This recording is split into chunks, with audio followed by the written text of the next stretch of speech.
Well, a special good night to all our viewers here on Caribbean American News platform. We are broadcasting live from Atlanta, Georgia. Let me just check the quality of sound here. And we are broadcasting live on GVD TV, channel 115, on our Facebook channel and our YouTube channel. Greetings again. Share the live as you join us. Let me know that you're hearing us clearly. So tonight we're using a portable studio and we are live on the air, live from the beautiful state of Atlanta, Georgia. And we're hoping to set up a studio here very soon. But greetings to all my friends, and we can see on this portable, we are able to at least at the same time, simultaneously, we can view both uh, platforms at the same time, both the YouTube channel and our Facebook page. My guest tonight is Hyginus Mathurin. He will join us shortly. We had some mix up with the time here in the United States and St. Lucia, and so we wanted to listen to the Prime Minister's address, which we did hear earlier. But greetings to all coming in on the platform. Greetings to all. How was your day? As wishing you a beautiful remaining rest of your evening. To my friend, Brother Soto in Denry. Greetings to you, sir, and to all the Denry South people, Denry North. Wherever you're viewing us from, you might be viewing us from the Labour Party headquarters, but we want to welcome all to this another beautiful broadcast from Atlanta, Georgia. Praise God for allowing us to see another. So the Prime Minister earlier in his address, um, early in his address, indicated his government's uh, providing, of course, something that is due to the workers in the country. It is not a favor that the government of St. Lucia is doing for the people. There is no favor there. These are people's hard-earned monies. These are what is due to them. It is no handout by this administration. So I am honestly not sure what the address was all about from my end. That could have been done at a Monday morning briefing. There are other pressing matters that should be addressed from the on a national broadcast that we did not see in the past. But I believe this is very much campaign strategy, and believe St. Lucians are very much aware, especially the workers. They know what they're entitled to. They know the different negotiations that have gone on, not only by this administration, but by the Alan Chastney administration. So this is nothing new. I saw rumors earlier that he was going to call elections. We know that is not true. That would not have happened tonight. The Prime Minister would never call elections unless he can deliver some parts of the St. Jude Hospital. And I say some parts because there are many challenges when you are going to be opening a new hospital. And I believe that, in my humble estimate and judgment, that some parts of the hospital, not the full hospital, will be open sometime this year. But I am letting you know from the time I saw the from the time I saw the notification for the Prime Minister's address, I knew it would have been, and I did make some calls to some persons of consequence, and I knew then that it would not have been the calling of an election. All right. So we're going to keep. Um, I'm not honestly. I'm not sure why we wasted the state resources to announce uh, uh, uh, uh, the giving of people what is due to them. Uh, like he said, the Prime Minister, it was negotiated. Um, some of these negotiations started on the United Workers' Party government. So there is absolutely nothing, you know, much that we can munch on, but that the people are getting what is due to them. Uh, my guest is on with me now, and we're going to be adding him to the main stage. My guest is the Right I'm not Honorable. getting this yet. I probably need Can you headphones. hear me, sir? Can you hear me, Doc? Oh my goodness. Totally need Okay, headphones. just bear with us. Just bear with us. Um, he's getting himself together, but our guest will be on very shortly. Let me see again if we can get him on to Okay. the main stage. No. Can you hear me, sir? I can hear you clearly now. Some speaker Good. took So, mine. yes, my guest tonight is my friend and Oh, brother. I have known Hyginus for a very long time. Hyginus Mathurin is um, an ex-police officer there in St. Lucia. For those who don't know, very professional. If you ask me on the religious side, we were on the same platform, but then he uses constitutional right and human right to choose a different side from my religious views. But I love him as a brother, and um, his um, his his right to exercise his choice of religion or whatever it is, that's him, and I cannot just hate him for that. But we're here tonight to deal with the security of the nation. We will talk a lot about different stuff. The platform will be open, and I'm happy to have Hyginus Mathurin, as I said, an ex-police officer there in St. Lucia. We're going to have some discussions on matters of national security, matters that Mhm. I am sure we can go into any other thing. And although I think he's a very balanced guy when it comes to politics, I would love to hear his view of the atmosphere that we're in right now in the country. So, Hyginus, welcome to the platform. There you go, Phil. Thank you very much. I also want to thank your viewers for tuning in. Um, I don't know if if I'm able to speak on matters that are that are currently affecting St. Lucia Yeah. based on the information that people would probably choose to dispute or argue over. Mhm. I I believe that whatever I speak about now would definitely be based on my experience, 55 years alive, 20 something years, almost 40 years of experiencing life around me. Mhm. I always choose to speak from that experience. I always choose to speak based on my experience, based on my understanding. And that's why I always give everything that I talk about, every discussion that I have, every debate, I like to give it a hygienism spin, a Right. hygienism Somebody twist. just reviewed me, Hyginus, and they said that you are not an ex-police officer, you're a retired police officer.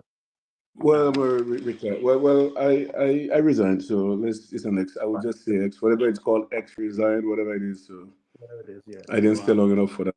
only that's right. Only you would know what you know. But let me just pick your mind. I know you're very versed in whatever you do. Um, Mm, the climate right now in St. Lucia, when it comes to let's just look at crime. Just last week, we saw a young woman being gunned down, and it is rumored that she should have been in court the following day, but was gunned down a day before. And that's the rumor that we're hearing in the news. Even though it's in the news, I still consider sometimes these things to be rumors. What do you have to say about mostly rumors. Yeah, just it?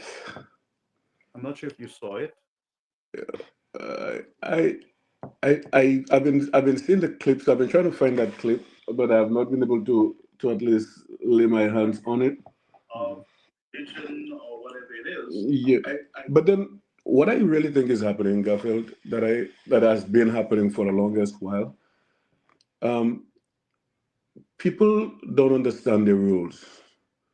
People employ by election politicians, Mm. district representatives to do certain jobs on their behalf.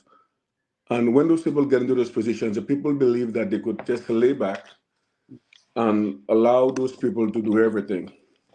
Now, you as a minister, as a religious guy, you know how I said about politics and religion. That I believe that the role of the politician and the religious guy, they are intertwined. They're inseparable. They need to work together. The community needs to work together. Now, if you have all of those things that are happening in St. Lucia, where this young girl, and it's not just this young girl, people have been gunned down in St. Lucia for the longest while. It's been happening all over the time, and even we've heard that people even some time ago there was this magistrate where shots were fired after Yeah. and that happened in St. Lucia. So if you have a system, right? If you have a system where crime is not punished, or you have guys who say, okay, I'm just going to cut off your two legs and I'm going to go to jail for a few months and get out, or a few years and get out. And now they talk about Amnesty International. I appreciate what Francois is doing, and this other lady, what's her name? Miss Mary, what I think is some, and uh, the what's her Mary name? Mary Isaac. Is it Mary Isaac? No, I think Not it's Isaac. the Is is a lawyer, the human rights the activist. human rights activist, whatever, a human rights activist, Yeah. and this those people contribute a lot to crime. And I'm saying it, and if I have to be challenged, remember I speak from my experiences. So anybody who wants to challenge me, I know I'm prepared to defend myself. I can always defend myself, and I don't follow the the the opinions and the ideas of other people. I based because the law. One thing about law, people don't understand, and that's Her why name we is get into Mary trouble Frances. too. Mary Francis, right? Mary Francis and Martinez, and not Martinez Francois, the other Francois, the brother to the Martinez. They constantly, to me, they do good work, but sometimes you cannot facilitate criminals. You cannot you you you cannot be more righteous than God. Yeah. And I would say more righteous than God because if you read the Bible where our moral laws come from or I influence the authority for those moral stuff, you would see that the people were punished for their crimes. And Yeah. if you have a system where people are not punished for crimes, that is what's going to happen. And much kind of police officers should just walk into the city and just arrest people and walk and be the enemy of the people. That's why I believe in community policing. You walk into the community, you mingle, and I don't know. I was hoping to have asked somebody Harlem Javier or someone about whether they have like a community relations officer based in every police station in St. Lucia right now, to at least to liaise like a sergeant and a constable or a corporal and a constable at least be able to mingle. You need police mingle. You need people not see the police as the enemy. So that people could come in and give information to the police, help with investigations, help with solving crime. You cannot solve crime without the people, period. No, That you is can't. impossible. And if people don't want to talk to the police, and if people see the police as the enemy, then you cannot solve crime. And I agree with you because we are facing a problem in the country where politicians have got so involved in the police force there that people now don't even trust the police because you go and file a report and then you hear it on television or from a government minister, and so people have just given up as far as I'm concerned. They're not cooperating with the police as they need to in order for us to solve some of the crimes in the country, and that's why you have hundreds of cases unsolved, people at But Body why Lake should people give up? But who might why be should the people innocent. give up? They give up because throughout the years, I mean, they get tired of reporting. I heard of a young lady who reported, called the police. I heard it last night with a domestic incident, and police did not show up. That girl ended up with a stone in her head, and police never showed up to do to prevent that crime that took place against this young girl. Well, So police presence is largely preventative, because if you look at the number of the number of police officers present in any in any event or in any area, they really cannot like stop people from committing crime if they want to. You want to have that type of relationship between the people and the police, so the police presence will at least curtail certain behavior. You understand? But if you have a system where government ministers could come in on their personal shows and order the commissioner and talk about how much they know when it is convenient to them, how much they know, and then when it becomes a responsibility to use what they know to at least solve the problems in St. Lucia, they hold back and they say nothing.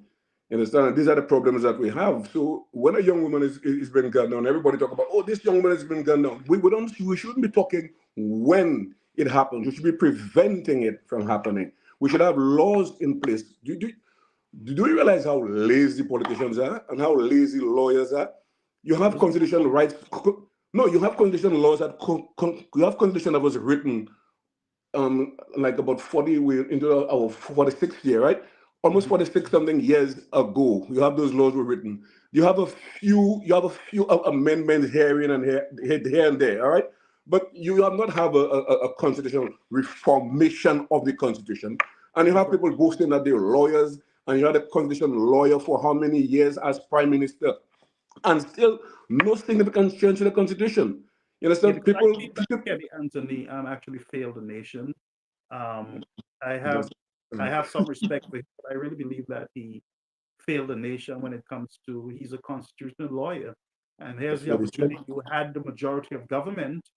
You had the powers of government. You could have used those skills to bring these laws and even the constitution itself into the century that we're in now. We have a lot of laws on the books that cannot be enforced. If it's challenged, really, you run into some serious issues in our courts. Yeah, but Gabriel, every written law can be challenged. Period. And, Yeah. and any lawyer who does not understand that does not is not fit to practice law. Any written law can be challenged. The minute any piece of legislation is documented in ink, it is written, it's typed, whatever it is, Hmm. it's already old stuff. Because law is dynamic. It needs to be constant. It needs to move with the people. So whatever is written is already dead. You understand? So if it is written 46 years ago, in the case of St. Lucia, in the case of America, over 200 years. No, over 200 years, about 200 years, right? Over 200 years. And you Okay. still have those laws, and people are trying to talk, oh, the Constitution says, the Constitution. People are quick to talk about the Constitution, but no one is man enough to mature the people's minds to attempt to revise, to reform the Constitution. And Yeah, that's and where that's our problem is. that's why we have a lot of dead people, a lot of people at our prisons who should not be there.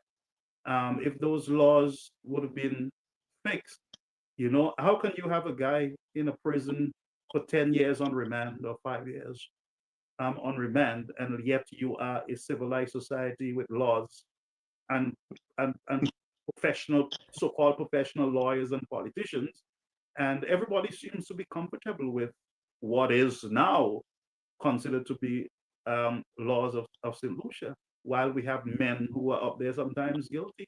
And is it, hygienist, that the system, the government, or the police, there is no evidence against them?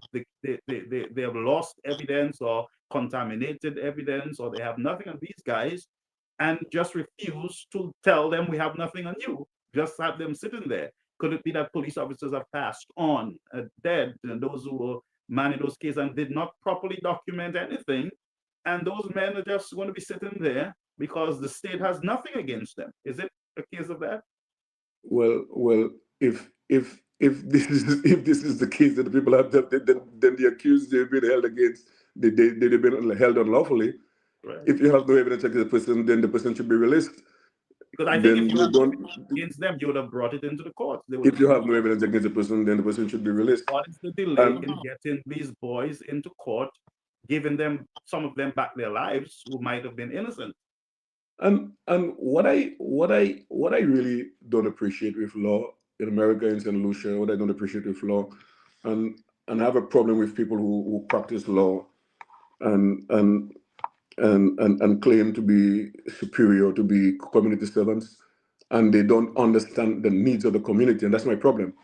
You're a politician, you should understand the needs of the people. Yeah. We do not understand that. Our politicians do not understand our needs. They do not know the things that we need. They if you pay attention to politicians, right? Politicians, and you talked about the system earlier. When you start talking about system, you're not talking about the UWP or the SLP. You, No. you, you are talking about the government system in St. Lucia Governments. as a whole, That's both right. parties combined, That's right. and the things that they do. And and that's why if you talk about the system, changing the system, you need to attack. You need to attack. You need to visit the constitution. You need to reform it. You need to revise it. You Yeah. understand? You need to update it. Mm. As much as possible. Because I'm thinking, okay, let's just look at this. Let's look at this. You have on remand a whole set of guys. How many of them are there for violent crimes? Now, I have no tolerance for violent crimes. No tolerance for violent crimes. Mm, that's But right. a first-time offender and a misdemeanor, I'm like, why, why punish them with imprisonment? How does that benefit society? That's right. A person who is accused of a non-violent crime, Why lock them up? Why have them in prison? Is it more beneficial to the public, to the people, to the taxpayers, if those people, if their wages are garnished, or if whatever they have, if you seize their assets, seize their property and get the money back, or put them in jail? Who loses more when you lock them up in jail for 6 months, they get out and they can continue And their as you lives said, like nothing ever happened? that, brother, you remind me of St. Lucia locking up men for child support, but yet if the child goes deeper into poverty because daddy is in jail, can't provide a dollar when And daddy then should when be he gets out of outside jail, and when he gets out of jail, he's expected to continue paying the child support. paying the And child then support. what they don't get now is, with the criminal report, with the criminal conviction, the the prison record. It becomes more difficult for this father to get a decent job. He becomes less trustworthy. Understand? So it becomes more difficult for him now to take care of the child. That's That's why we need to revise those things and right. make them more civil. You That's understand? because I just, for me, what I would have done, to tell the truth, my recommendation would have been, look, you don't have a job. You're telling us you're not paying child support because you don't have a job. Here's a job. I will ensure that that individual gets a job, and I will ensure that $500 is taken out, or even $400 rather, so that that child can be maintained. Once you can maintain that child, you're released. But I would get jobs for those men, ensure that they work, and that monies are deducted to provide for that child. But why You are we will get filling up that. our jails with child maintenance? You will get that in a society that is mindful of the family. You're in a society that is mindful of women, the welfare of women. In a society that is mindful of the community. You That's right. understand? And when you have politicians, you see, it really stands stands on the ethics of people, Mm, the community as a whole, because that's where the politicians come from, true. right? The That's right. politicians are always elected from the community. So Mm, you don't expect politicians to be any better than the community. You understand? Although they are leaders, you yeah, expect them to want to take you somewhere. But if they are, if you know them to be to be to be questionable, why do you think giving them certain jobs will make them any better? true. You Yeah, know, and yeah. in St. Lucia, there is somebody said in St. Lucia, I don't know why St. Lucians have become so insensitive to what they call suspicion. Mm, St. Lucians have always taken suspicion seriously. yeah, They have separated themselves and pulled people out and refused to interact with people because of suspicion alone. So that's all of a right. sudden everything has changed. Yeah. And Gavil, there's a lot of work to be done, and recently I've been thinking along the lines. I don't like to to limit my thought and my efforts to St. Lucia, Hmm. because I think St. Lucia is only a small part of the problem. Yeah. I'm looking at the problems wherever, especially what we have in the Hmm. Caribbean, and what we have in America, and Hmm. even in Africa. People who look like us, people who look like us, it seems as if we are just not respected, and we have all of these distractions to keep us from the prize, Yeah. that which is ours, to separate us and pull us away from that. So they give us all of those things, deal with all of those things. They complicate our lives, and they give us something they call law, and make us think that law is absolute. If the law says that, then that is what it is. But Hmm. if law is absolute, why do you have lawyers and a judge? Why do you have lawyers who are going to come and negotiate before the judge on your behalf? You That's right. understand? Hmm. Hmm. And No, I totally agree with you. You know, I that's have a one of the things question that here. we need to understand. Yeah, we have a question from one of the viewers, and I'm going to encourage them to pose their question. Somebody has a question for you, Hyginus, and they're saying, Mhm. you can ask your guest his recommendations on what can be done to have and maintain clean police force. I think that's a burden for you. That's a lot of stuff that they're asking you to explain here, recommendations tonight. How would you start? Maintain What a can be clean done police to force. maintain a clean police force? Can we get rid of um all messed up police officers, bad apples or I'll bad be eggs. honest, and I'm going to honest. I'm going to answer you honestly, and Mm, as ruthless and as unscrupulous as it should be. yeah. Because when you're talking about policing and law enforcement, you're really dealing with a community with or communities with people who have different traits, right? Hmm. Different behavior, different characteristics and everything. All right. So you definitely need. I'm thinking you need to have ruthless police officers. When you say You really yeah, need that. Some of them you definitely need ruthless police officers because you cannot be you cannot be a passive police officer. You cannot be a police officer who bends at anything. You need to know how to socialize and at the same time know how to be hard. It's like being a father. You yeah, understand? You know how to be. You like to play with your child. You run on the floor. You roll on the floor. You laugh when you play. But when it comes to discipline, no. Stop. You hmm, understand? This is what. So to really create or have like a nice and clean police force, you need to have nice and clean politicians too. You know, because I like people look up to politicians, and a yeah. lot of people are blaming the police to the extent where you even have a particular politician, and I don't know if it's okay to mention his name on your show, Mention his Richard name. Frederick. Is Richard Frederick. it? Oh, Richard buddy. Frederick, he had this little qualm with Harvey, right? Mm, And supposedly he he a man who came out. I'm talking about clean police officers, right? That's where we yeah, are. yeah. A man who came in who talked on his show and talked about the police and he has records and he has police friends and he got information. No, so Mm, that is already questioning the whole police system, the morale of the police. That talks about the ethics and everything. You understand that's what I'm right. talking about? So Mm, now you already saying that the police is corrupt because corrupt. the Yeah. police give you are privy to information that the police has on people. You have files and you have names and you have everything. You Yeah. understand? Now you come in and you're talking about, oh, you'll know this person, whatever was is whatever committed, whatever. I don't go into details of what is happening. I just want to say it this way. And Yeah. and then you're a politician. So Yeah. now you're saying, okay, the police is corrupt, but here now the prime minister sometimes the prime minister Philip J. sometimes he knows everything, and sometimes he does not know anything. Anything. That's right. I No, think no, I'm just saying. So now you're if talking about, are these people worthy? Are they worthy of? Are they worthy leaders? So if you have these leaders, what type of police? What police officers will they command? What quality of police officers will they command? When you have a man like Richard Frederick, who on his show commands the police officer, gives him directives from his show, this is tough what call. type Yeah. of police force will you ever have? So if you have to have a police force, of course you have reputable police officers. You have to have men who respect people. You have to have men who understand their jobs.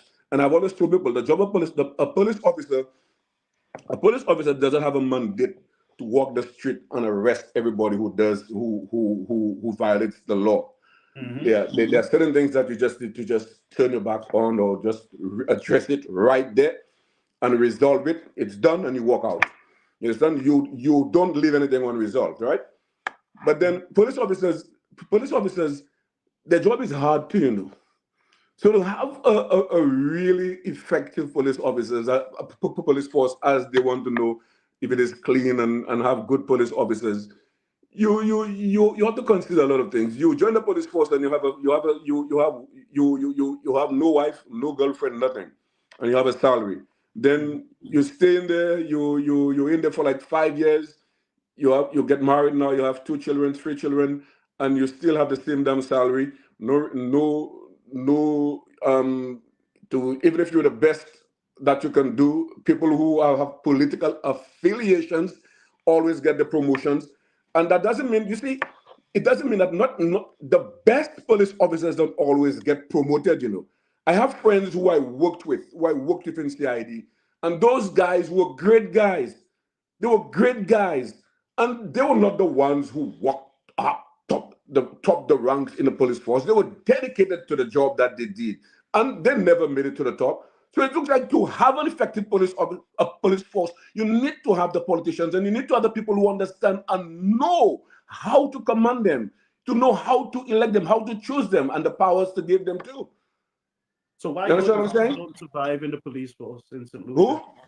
Why good cops do not survive in the police force?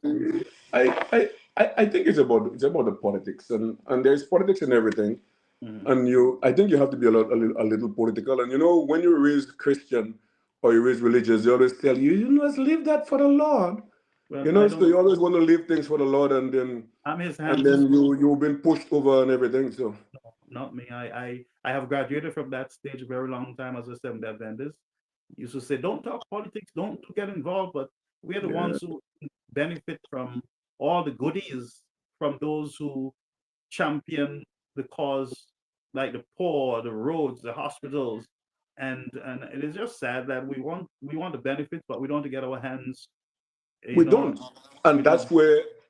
And these are the problems that we have. Okay, let's look at it again, Gabriel. You talk about the clean police force. I don't know if there's any other question, but while we wait, it's just like saying, okay, recently there was this problem with the commissioner of police, right? The ex-commissioner of police, Yes, the one the guy God, I think this is God, right? Van God, God, right? Van Vanguard or something. No, the one with the problems with the woman. Oh, And that is. what's his Uh-huh. name? I don't. The names don't click. I should make Forget it. notes, but then I like to be impromptu. Yeah, But then this guy had problems, and for it took the government too long to address the problem. true. It took them too long. Why did they have to take so long? You understand? Why? Look at And it Thailand. just proves They take too long to do everything that needs to be they done. take too long to do everything. And That's the right. people, do the people care? Are the people concerned? The people His name need is to Renault express their. Joseph. I'm sorry? Renault Joseph. I think that was the name. Yeah. And he had problems. Was it Ronald Joseph? I think he was associated with the Prime Minister, Philip Juppé, and they wanted to promote him as the commissioner. They wanted to do that, right? There was already one who was there. There was already one who was a commissioner. Oh, no, he was the DCP and he was going to promote the commissioner. You're right. Hmm. And it created so much chaos in the country. I mean, how can you how can you have questionable characters? I mean to be a police officer, to be an effective police officer, especially if you're working crime and if you're doing Someone those says things, Renault Philip. it's Mr. Philip. Philip. Mr. Philip. Mr. Philip. It's Mr. Philip, I think it is. Yeah, But the name doesn't really matter right now. yeah, it So doesn't matter. But it's, we it's know. just it's just about the story and what really transpired.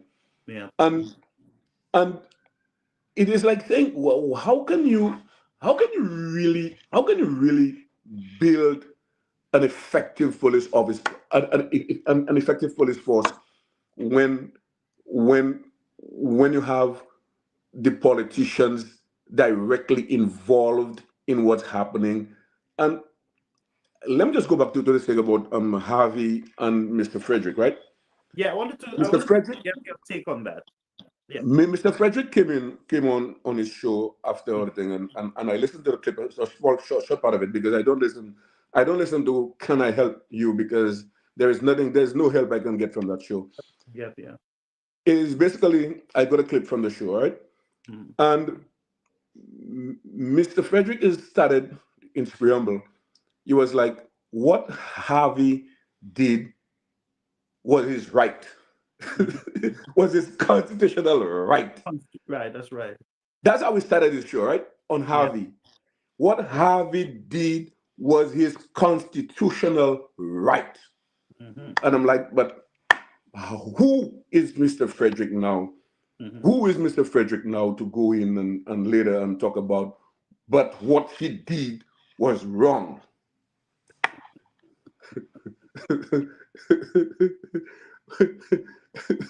No, how? What good lawyer even speaks that way? You understand? You're already telling me that what I did is right. This is my It's right. constitutional right Right. to do it. Yes. You understand? And now you're telling me it was wrong. It was morally wrong. So you say the So then guy you did realize nothing that outside of the Constitution. No, no, no. or The it is constitution morally doesn't wrong? have anything to do with your moral. No, no. The constitution has nothing to do with your moral values. With your scruples. Your Mhm. scruples are your scruples. The That's right. constitution has nothing to do with that. I like where It you're has going. nothing to do with that. That's right. You know. Mhm. And So he and these said are that, but what he's saying is that it is what morally wrong. What is he saying? well. Basically, what I gathered is you were saying that because of Harvey's role and who he worked with, Hmm. and because and this is so absurd. Hmm. This is so absurd coming from a man who himself was a police officer. And you're Hmm. saying that you hire and employ and arm police officers who, because he carries a gun to guard Chasney, he's so close to Chasney, he's so passionate about politics that the Prime Minister, Philip J. Pierre, is not safe in Harvey's presence because he's at close proximity to the Prime Minister. This is a lot of, can I say, but then Don't say again, it. I think you go ahead. you understand? No, because it's just saying the level of hypocrisy in the Hypocrisy. whole thing. The level of hypocrisy. If you want to have an effective police force, you need to allow the guys to do their work. You need to allow the guys to do their work But and but stop getting involved and threatening them. And there is impact report I heard. I want to read this report I have a thoroughly. copy. I have a copy How with do you read this me. report thoroughly? But I'm afraid to read it because those things get me so passionate, No, I so have a copy. passionate When and I saw it, agitated. So I don't. when I I'm trying saw to avoid a lot of things somebody, because imagine somebody sent it to me some maybe 2 years ago. I don't know who the person is. They leaked it to me, wanted me to look at it. I don't know who that person is up to this day.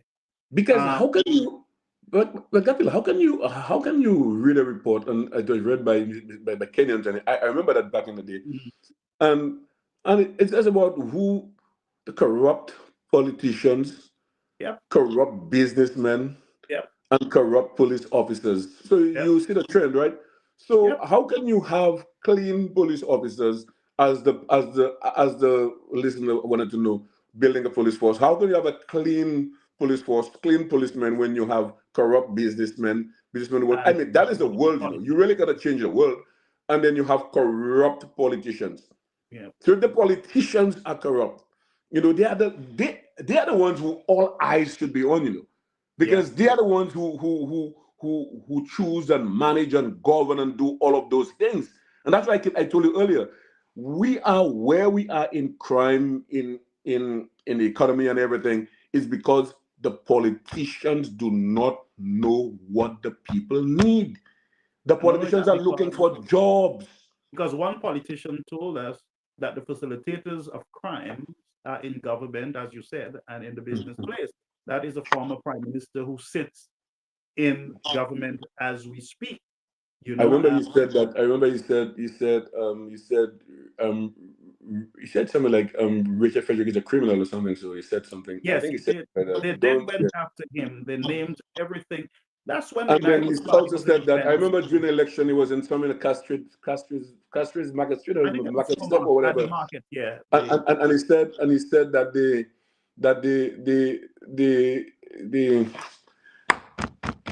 the U.S. officials are yeah, waiting for Frederick. So as soon as the election is over, they're going to arrest him. yeah. They said a lot. I'm telling you about and, him. and, So we and, can either look at them as liars or facilitators of crime themselves. and it's not even matter and whether they it's not even important whether they lied Hmm. or used it just to gain political advantage. Hmm. It is like men like these should never, never, ever manage the affairs of the country.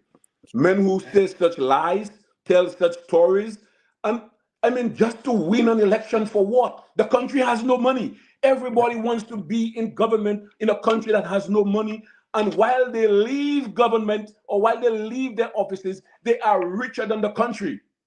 Yeah. Does that make any sense? And I mean, and as we speak, there are young ministers who are just buying up lands and properties on a minister's salary, and you can't question them because this to you is not your business. But I blame the people too. The people get what they deserve. The people get You know, they elect politicians after their own hearts. And so because we have a corrupt society, then you will have corrupt politicians being corrupt people being selected by corrupt people in our system. But something you mentioned earlier about this statement made by Richard Frederick, where he said that the prime minister might be in danger because I think I'm just Harvey carries the firearm and is because in close clarify. proximity. But Mr. Frederick, in all his anger and shouting at Mr. Chastney, sits in that place with a gun on his side. And Chastney is not his friend. He hates him with a passion. It's very clear. And he sits there with a gun, breathing fire day Oh, he after carries the gun? day. And nobody is concerned about Chastney's safety with a madman with a loud mouth and a gun. That's a bad recipe. You don't know. That's a ticking time bomb, really. That's where the Yeah. concern should begin. As far as I'm concerned, the prime minister is very safe with Chastney's bodyguard around. Well, I know Harvey. I know Harvey's. I was disappointed in Frederick in attacking. I mean, St. Lucian's. It's been setting precedent, and I think it's a bad precedent Yeah, where people who work for the government are not supposed to express the political preferences. That's a lot of bullshit. Excuse my language. But then it's you nonsense. you you you you live in a country. That's your right to do it. So Yeah, why can't you because of the job? People chose not to do it, and that's why the president was built. People chose not to do it for fear that when the other party got into power, they would lose their jobs. well, mhm.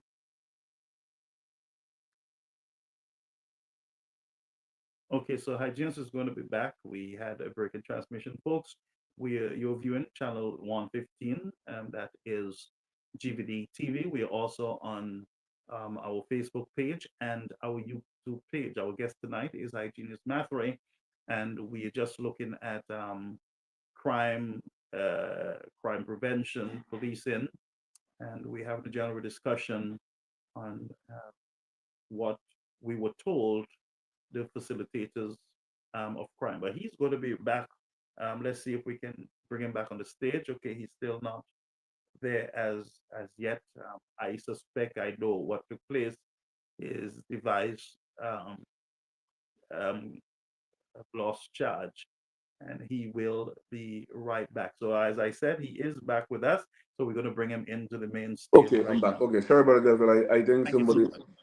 I Yeah. have had it on my computer, but I have it on my phone. I didn't get a link to my computer. Sometimes the quality is My phone. better on the phone too, you know. Yeah. Oh, it's ready. Okay, okay. Yes, All right. as you were saying, yeah. You Where was know, I now? I before I got interrupted.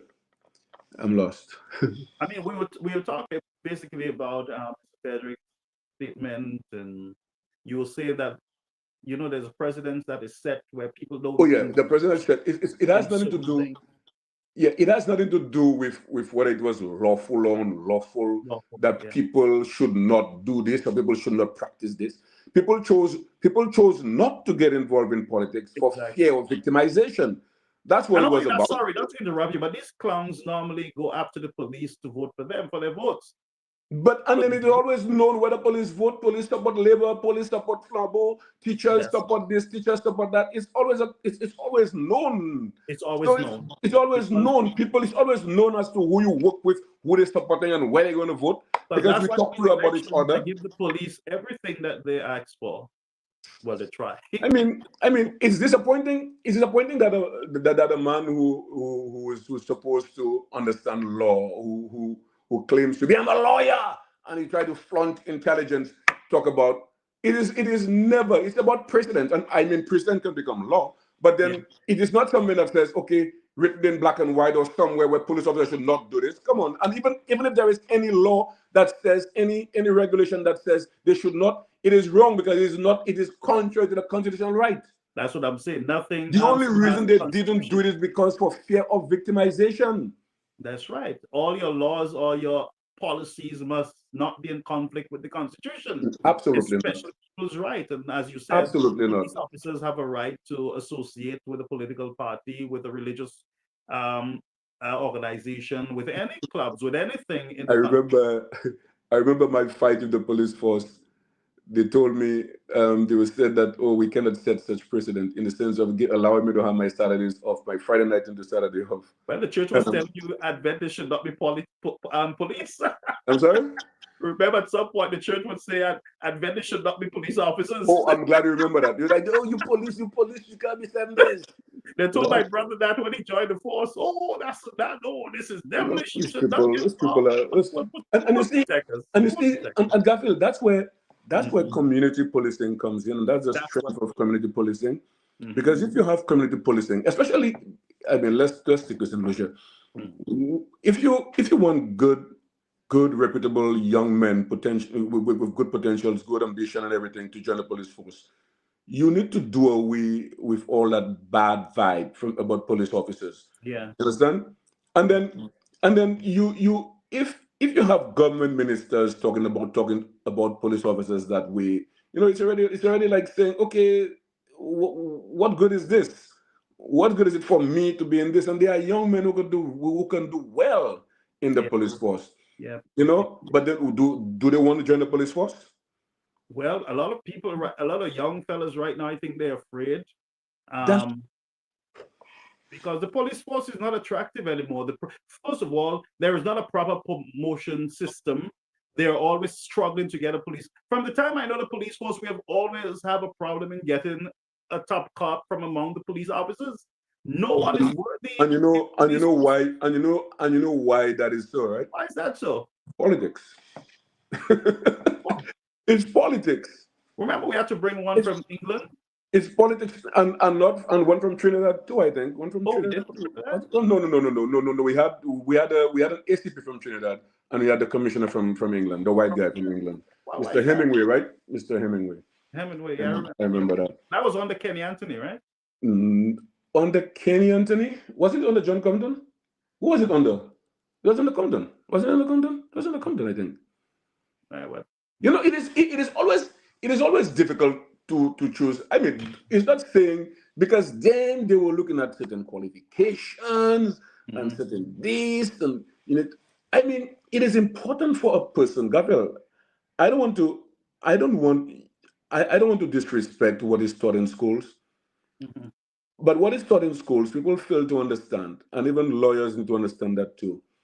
It is subject to curriculum, and you know what a curriculum is, right? Mhm. Certain aspects of that discipline that they want you to be familiar with, right? That's They right. want to say, okay, by the end of this course, you will know this. That's what it is.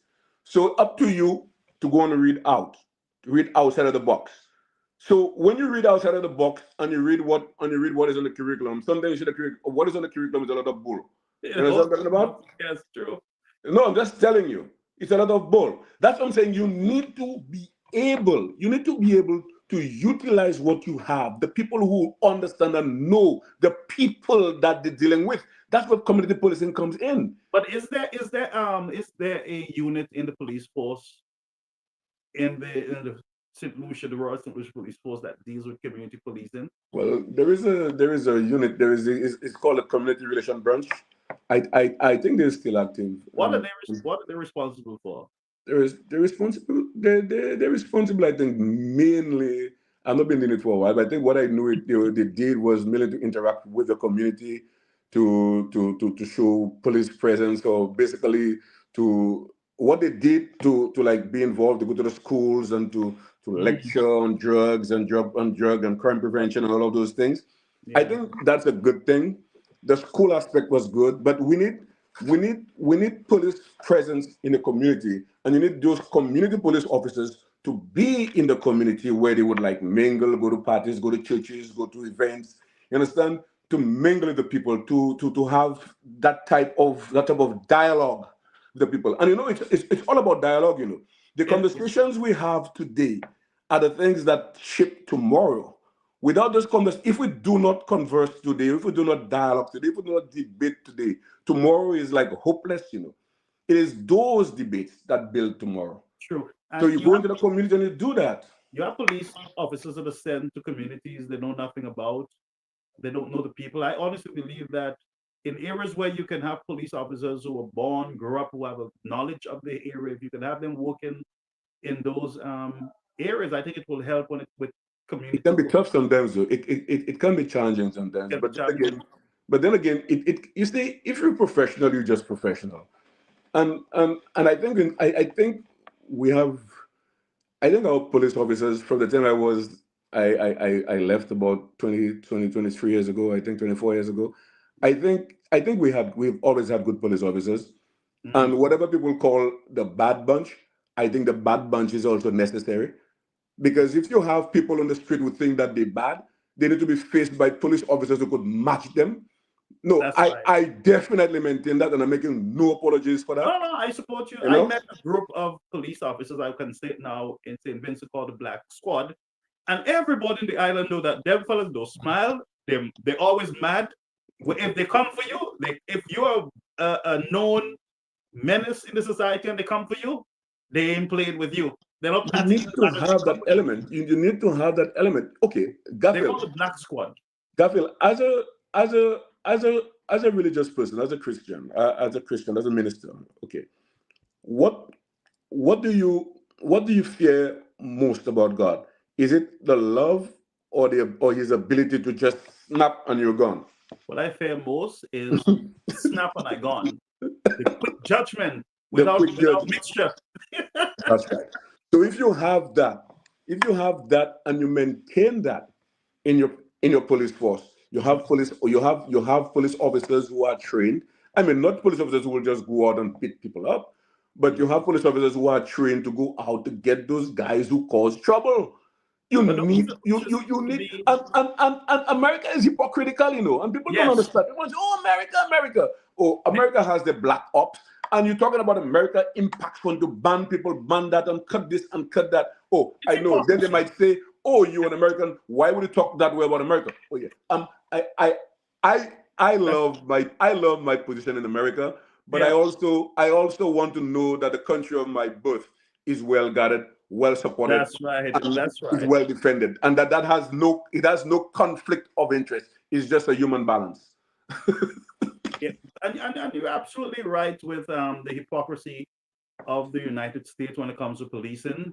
Um, uh, I think they sometimes go too far, mingling into sovereign countries with their own borders and everything, their own constitution and own government. I think they bully these countries a little too much. But It's too much. the problem with that is that these little countries do not have the resources to do their own thing. And so they will, everything the United States send their way, they're going to grab it, they're going to bend, they're going to bow Can to we the United States. hold that thought and like move slightly off Yes, what we talked about earlier? yes, yes. Maybe I'm tempted to bring it up, and I should just bring No, it up. you're open, you're free to. You see, Mhm. the United States and England, and I also look at the United States as Europe by extension, right? Yeah, It's Europe by extension. Nobody can question or doubt that. America is Europe by extension. yeah. Um, we who say we understand history, Hmm. we agree that Christopher Columbus and Europe, the Portuguese and whatever it is, they came down to the Caribbean, they came down to America, they went down to Africa, and they colonized those who could. They carried us, might move us from one country to the next. Yeah. And we agree that the Caribbean that we call home, was stolen by England, by Europe. Let's just say Europe. Um, but then a few years later, we campaigned, and they gave us what they call independence.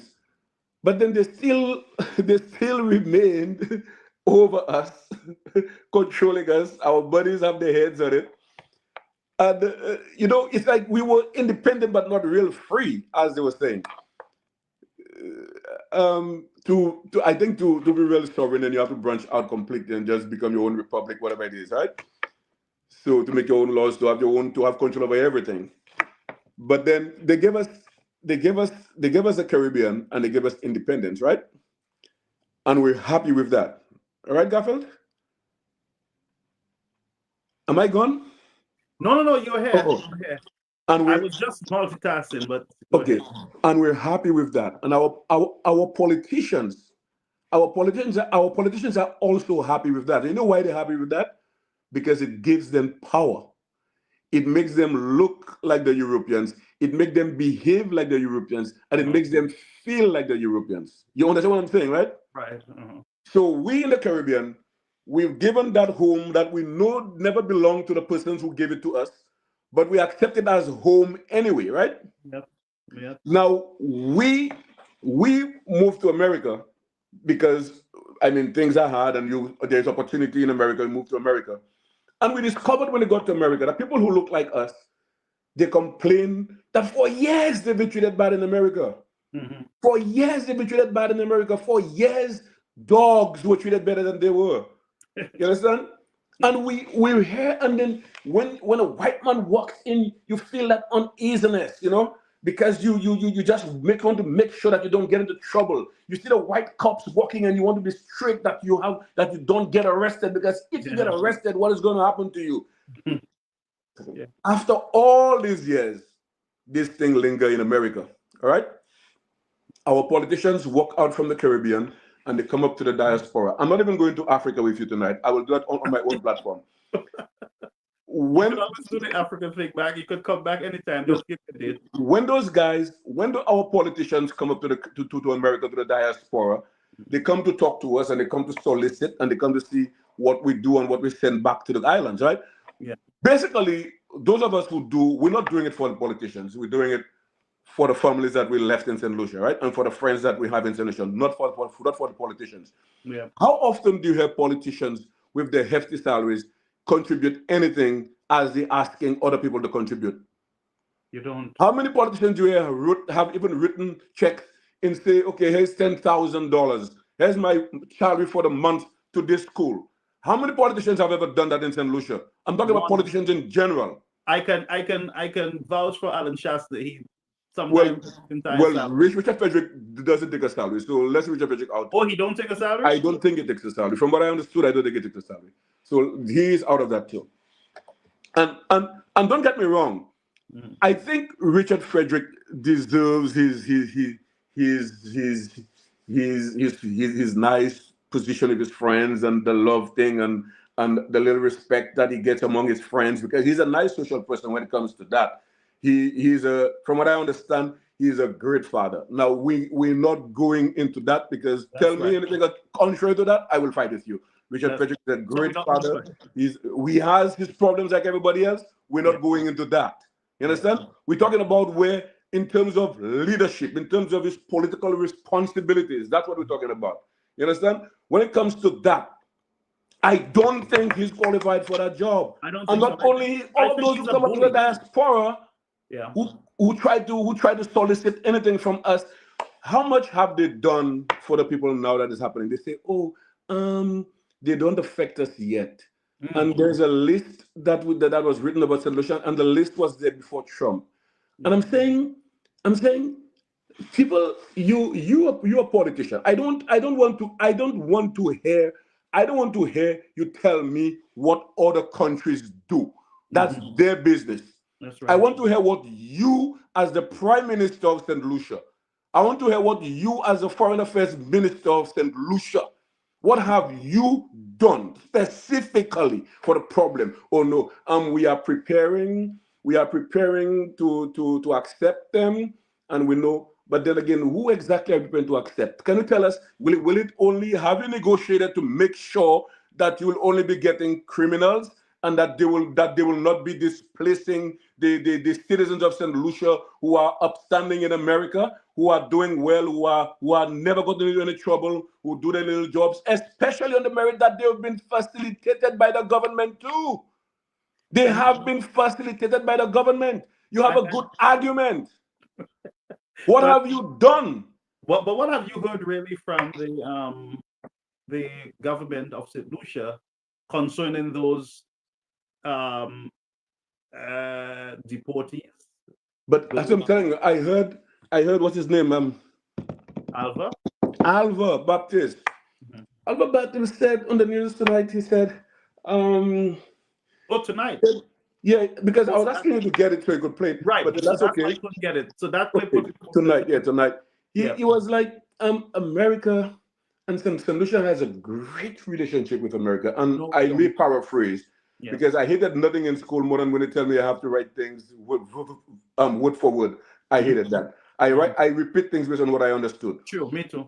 Mhm, So he's basically saying how St. Lucia has such a great relationship with America.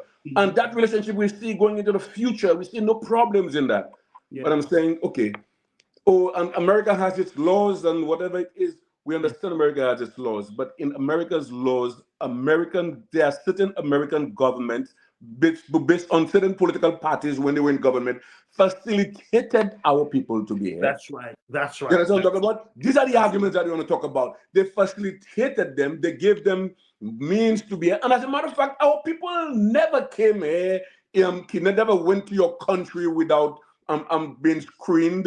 We never sent you criminals. And if we send you criminals, we didn't even know because we checked out the records. that's right. As far as we know, we Mhm. didn't send you criminals. But if No, they committed any crimes over there and you don't want them, okay, we are willing to have them back. yes. But the ones who have not committed any crimes, what happens to those? No, no, this is the argument that we need to have. What have you, as a government of St. Lucia, done for the people of St. Lucia in the diaspora? And we're paying ambassadors and councilmen in the United States, St. Lucians at our embassies to do what? At our consulate office to do what? Well, I met Jeremiah at an event and I asked him what, and he was like, you know, and sometimes Jeremiah is a dear friend of Jeremiah Harrison. He's a good friend of mine, you know. Jeremiah is a I do is a anything for good him. is a good. I'm not sure if I don't know how to define friendship, but then maybe a good we meet. Yeah. It's like, I mean, when you're in office, when you represent people, you Mhm. must always be prepared to talk to people. True. You must always be prepared. If you and you can dismiss a person professionally. You understand? By Yeah. saying, we're working on it, man. Yeah. We're Yeah. doing something. You Yes. understand? But you know one thing I just don't know how to tolerate? I don't know how to tolerate bullies. I don't know how to tolerate people with disrespect. If you're in office, you working, you're in a position that the people of St. Lucia, the money is paying you, then you have no right to give anybody any attitude. Whether you're the prime And minister. that's why I have a problem with Richard Frederick in particular um, as a government minister. But let's come back to and you on a very good subject of the deportees. I spoke to a professional, Dr. Powell, who is advisor, national special advisor, security advisor to the government of St. Kitts. He's based in Washington. And Mhm. he was saying that when these people come to your country, the criminals are deported to your country, they have not committed a crime in your country. You cannot arrest them, You're you gonna cannot jail them. fingerprint them, you cannot process them in a certain way because they are now in your country, their country of birth, and you got to go by your constitution. They have not, and I was shocked that he would say that because it means that now the police, he said the police now got to watch. So I'm saying we got to watch and wait for these guys to commit a crime in our country. We do not have a police force that can manage a few small gangs in the country. They cannot go into a community where they know these guys are and clean them up. How are you going to take care of hardened criminals coming into your country as a police force, as a government? How are you going to manage them? And what is in place? What is in place for those who are not criminals? What is in place to get them back in the workforce, get them back because some Can of I them are going to come back with nothing. can I answer it as the politicians would? Yes. We are putting certain things in place. We are putting things in That place. is not the breath out of me there because No, that's no, we are putting things in place. and that is a no answer basically. That No, is like no, we're putting things in place, and we have a good relationship with America, and then we're putting things in place, and we're prepared to receive them, and we're putting things in place. and we're putting things in place. We're thinking of things to put in place, but what are you putting in place? You see, that's again, I'm telling you, politicians do not, those guys only think about the salary. And I Yeah, don't that's care a what anybody no-brainer. think. Yeah. Those guys think about the salary. And I don't know what Richard Frederick is in it for, Hmm. because he's not taking the salary. And There it's must power. be something that benefits him, maybe And the it's power. power But and then access. if Richard is in it for the power, if Richard is in it for power, right? Hmm. And he is that intellect as we want to say that he is. Most people want to believe. Somebody even told me that he is a political strategist. I'm saying, what political He strategist? is? No, that's crap. Oh, yeah. So um, he he he would have done a great job. Richard Frederick is the type of man, his attitude, and don't say I don't love the man's attitude. Yeah, I am not any I am not better than the man when it comes to expressing myself. You that's right. understand? That's right. So I'm in no position to condemn the man. Hmm. But I'm basically saying the outright bullying that disqualifies you. Yeah, It just it disqualifies you. disqualifies you. That's It right. just I don't care what anybody tells me. Richard Frederick should not be in politics in St. Lucia because he is a bully, and that disqualifies him. He proves it all the time. That's He right. said Yan called him a jackass. He's lucky that's all Yan called him. I would have called him worse probably. You understand? Because I just cannot tolerate bullies. Seriously. But he was bullying this guy for a while, I heard. No, but that's what I'm telling you. He Yeah. needs to really, and to me, if you talk about him now changing, we do not even need a change Richard Frederick in politics. We just need him gone. He could be a nice person in society. He True. can go back to practicing his law and be a nice person. Right. But the politics arena, to me, and people want to say, and what really made it bad with Richard, all right? Richard came in on a Saturday night, I think, and he and a group of his friends, and they were like, and he was in the front asking the questions, where are we? And I think that video was made with the intention of silencing the people who say that he and Dax had problems, right? So Hmm. it was, where are we? By Dax. Ah. And he's like, how are we living? And the friend said, the minion said, better than them. And Mm. I'm like, what is he talking about? Who is he? No, no, no. All of those things to me disqualifies him. It's And you qualified. don't have to call the man frog face. You don't have to call him frog this. You don't have to call him frog anything. He's done enough to disqualify him from politics And you without well calling said. him any names, with And showing I him like your love. point. I like your point, Hyginus. You said, and you're very balanced and fair and balanced. You say, look, he's a good father. He, Of course, he is. he's a He generous is. person. He likes to help. He He likes to is. give. He is. But if only he can get rid of that bullying thing, But it's too late for and have, politics. but it's too late. That's right. He Yeah. has done too much. He It's has too gone late too for far. politics. And then even now, when you're thinking of forgiving him, he's now accusing somebody's father of knowing about crimes and knowing what guilty of crime and guilty of this. And And I'm saying again, but Richard, you came on, and that is on his professional life. That's not his personal life. And Richard, you said you know everything. mhm. Hello, if the person who asked earlier about crime and whatever it is in St. Lucia and have a good police force, a good police force in St. Lucia, how can you have a good police and effective police force in St. Lucia when you have a government minister in the prime minister's office, directly associated and connected to those things, and he comes in before and say, "I know everything," Yep. Yep. and the Well, prime minister says, "I know nothing." well, the prime minister, remember, the prime minister said to solutions that he know doing the Well, crime. that He said, wasn't one time. I That was know, one time. right. He said, I know. You're pretending. I know, but I That know. was one time. Yeah. And then you hear Richard saying, well, Rush mother, it was implicated in the father's death, and I have files and all, and you put all this together, and it And seems to me like a gangster type well, government. that's the suspicion, and you can speak of suspicion, and I mean, Mm-hmm. you can allege whatever you want to allege, and if people choose to hold you liable for what you're saying, you're not accusing anybody of doing anything. Yeah. We in St. Lucia, we have a reputation for speaking on suspicion. Mm-hmm. I mean, you're not saying anybody did anything. You're saying what you heard. You're not saying, "Oh, I know he did. That's what I heard." And then I'm not sure if that actually happened.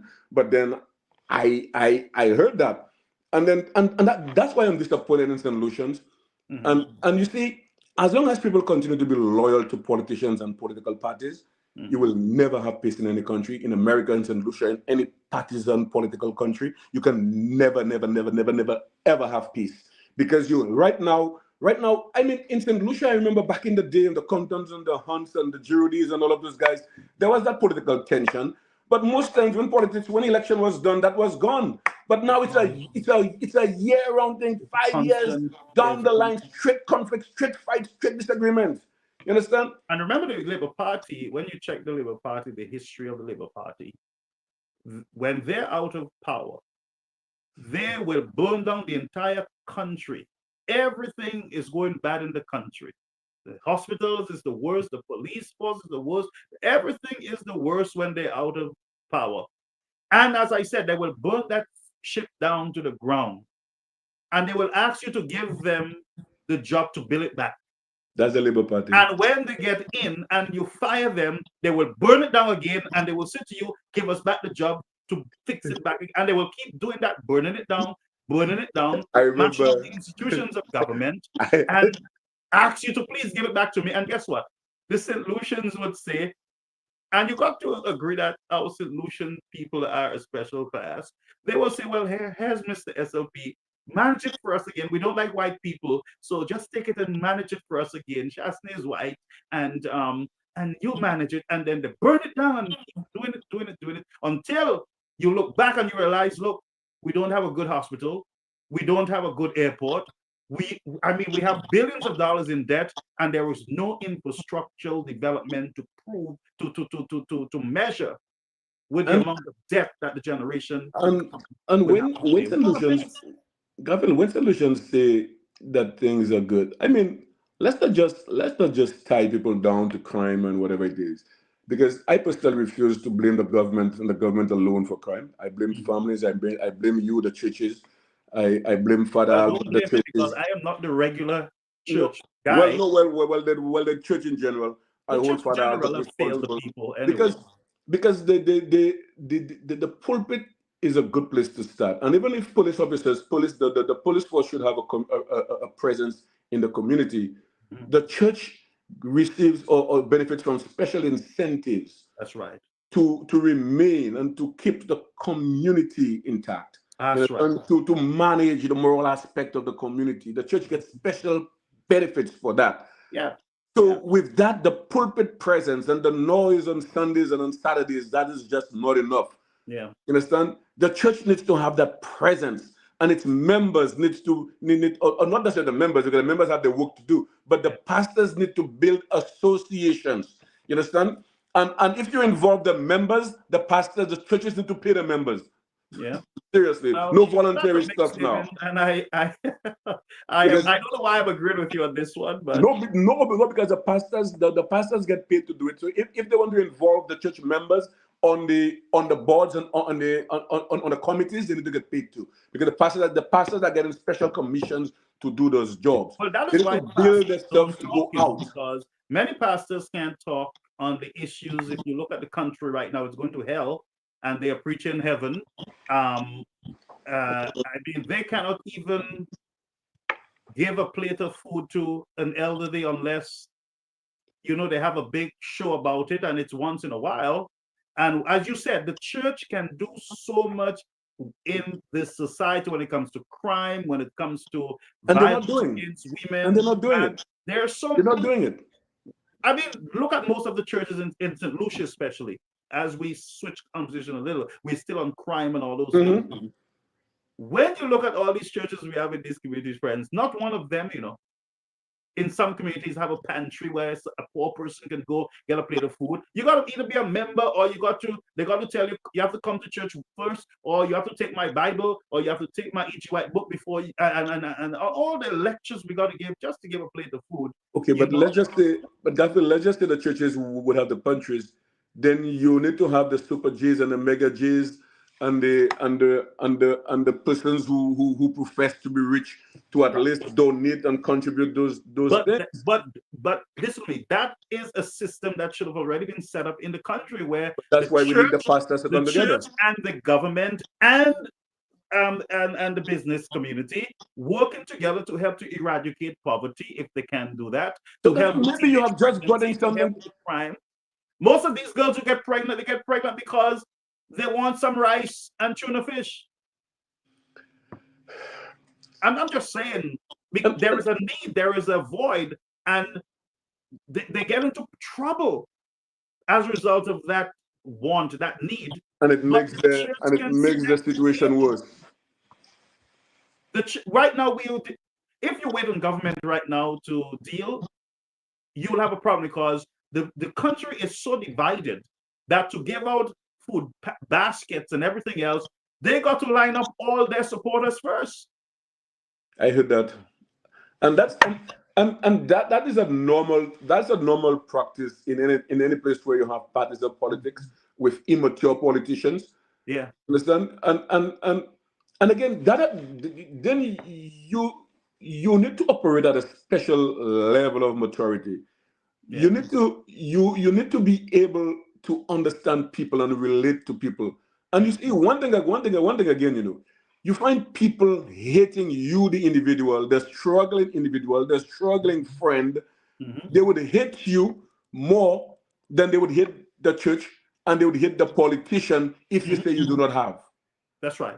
That's If right. you say you do not have, they would hate you because you do not have. But they would still love the pastor. They would still fight for the politician, and they would still vote them into office. Those same individuals that you're elected to make your lives better, you'll refuse to hate them. You'll continue to vote them. You'll continue to elect them for what? For $100 during election time. All For plate of and food. But as you said, let me give you a little. I don't think you should even laugh at me on this one.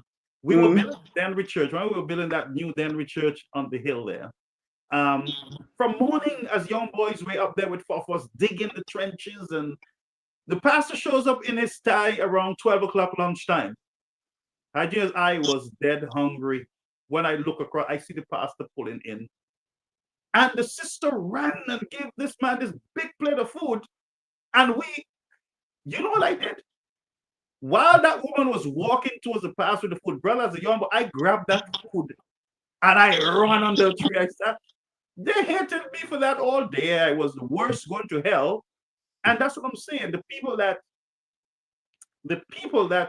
they are to support, they don't support, and the people that do not deserve their support. Because that pastor should have come to work early in the morning to and dig not the only soil. that, if he was like Christ, he wouldn't come so late and eat before everybody else is working. Right. Well, I turned the table up like Christ. You're right. And I had a very good lunch that day. You're And right. he was upset. The only thing they could not have done was disfellowship me because I didn't care. My belly was full. But I'm just saying that as a countryman, we allow people to abuse us, whether And it's that's the because problem. it's a religious, a priest, a pastor, whether because it's a lawyer, whether it's a politician. We allow and the politicians know how weak the people are mentally. They know all they need to do is to show up in a jacket and a tie with a And nice vehicle or whatever it is, with a badge saying government, and we just bow like little chickens eating worms on the ground. We bow to them. Nobody stands up for their rights, their freedom. So look what is happening in the country. but what is the By right now, of if the freedom? Labour Party was in opposition, St. Lucia, all banana plants would have been flat on the ground. By now, Castries would have been blocked up with tires and burning of trays and everything in the streets right now, based on what is happening in the country. I will take you back a little bit, Garfield. Thank you. And why you have, I mean, let's just say St. Lucia had a program, right? There was this program in St. Lucia where nurses and teachers were being trained by the government. Yeah. And while they were going to school, they were getting paid. Mm. While they were being trained, they were getting paid. Just like the police officers, they were getting the salary. And remember who stopped that, right? Who did? Mario Michel. Mario. Mario Michel, St. Lucia Labour Party. He was a minister of education. Mm. And he stopped that. And not only did he stop that, but they had that Cuba program where St. Lucians, Cuba had those scholarships where St. Lucians could go to Cuba. He had his family members benefit from the Cuba system, from the Cuba process. And the one in St. Lucia, he cut it out. Now I'm saying you have a system where you talk about you do not have nurses or you have problems with nurses. You give them special contracts. Mm. You give them special contracts and they continue the training. You Yeah. understand what is wrong with reinstating something that works, something that is necessary? That's You right. understand? I think we need to do things that are things that are efficacious. So Yeah. too many times we talk about good and evil and good and right and wrong. Sometimes we need to do things that are absolutely necessary. You need nurses. You need to train them in St. Lucia. If you can train them, of course you train them. But there are many young girls who leave school who are out of school. You understand? All the money you're talking about, you have, and all those ministers getting rich. Don't tell me the country has no money. Create that team, reinstate that program, where those young girls, young boys, young men, young women can get into those programs, become professionals, give them special contracts where they cannot leave after 5, 6 years. That's right. Understand? That's But right. train them, create, build up. And again, you want to talk about why we cannot have universal health care in St. Lucia or even in America? Hmm. Hmm. It is because of the same system, the Yeah. same system of greed. For you to have universal health care, you need to be able to negotiate the deal. You need to be able to negotiate the cost of pharmaceuticals. You need to Yeah. be able to negotiate the cost of service. If you cannot negotiate the cost of service, it is impossible to get universal health care But let me because ask everyone wants to charge you for everything. for everything. But let me ask you, why can't the government, as you rightfully said, that we are losing professionals in the country by the day, whether it's a nurse, doctor, Police officers, a lab police officers, technician, a few of them in police Bermuda. officers, of course. In New Yep. York alone, we have the whole police force.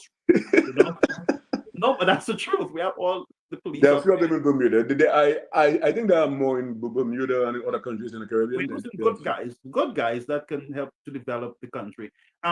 Why can't we, as a nation, demand that our politicians build a medical complex and invite all these students that we have sent to study overseas, invite them to come and occupy one of the space and start your practice.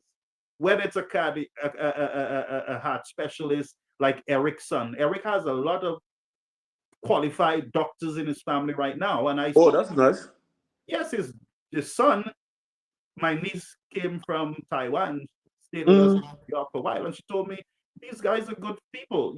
I think one of his sons is in Cuba and the other one is in Taiwan, two of them. And Mm.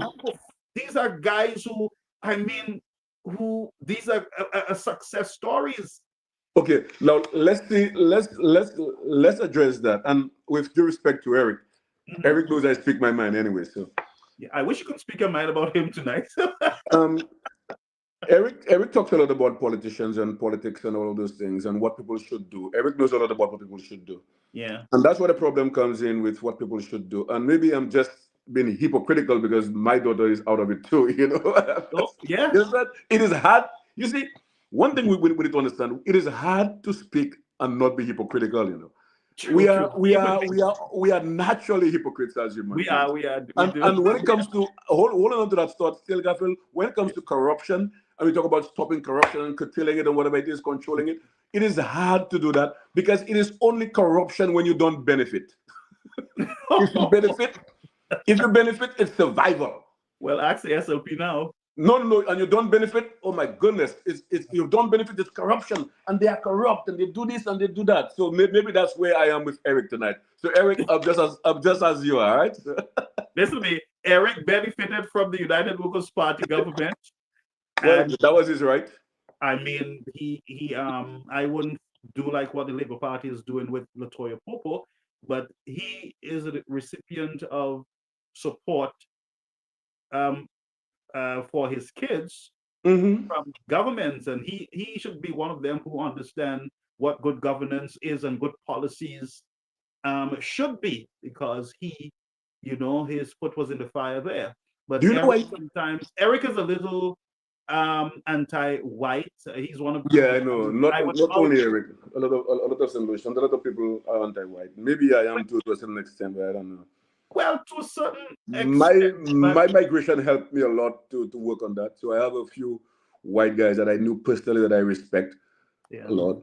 But back to Eric Gaffel. yeah, Eric is in a position now, and if his doctors are just saying mhm, to negotiate service. yeah, yeah. You see, and that's what we need. If we could get doctors who would negotiate service, but then again, in order for professionals to negotiate the services, you need to have politicians who are willing to negotiate the pay too. That's it. That's Politicians it. are not prepared to give anything. That no, So if not at all. politicians don't give anything and are not in a position to give anything, who else would? How can you even ask people to do it? Hmm. They always talk about this person is their friend, that person is their friend.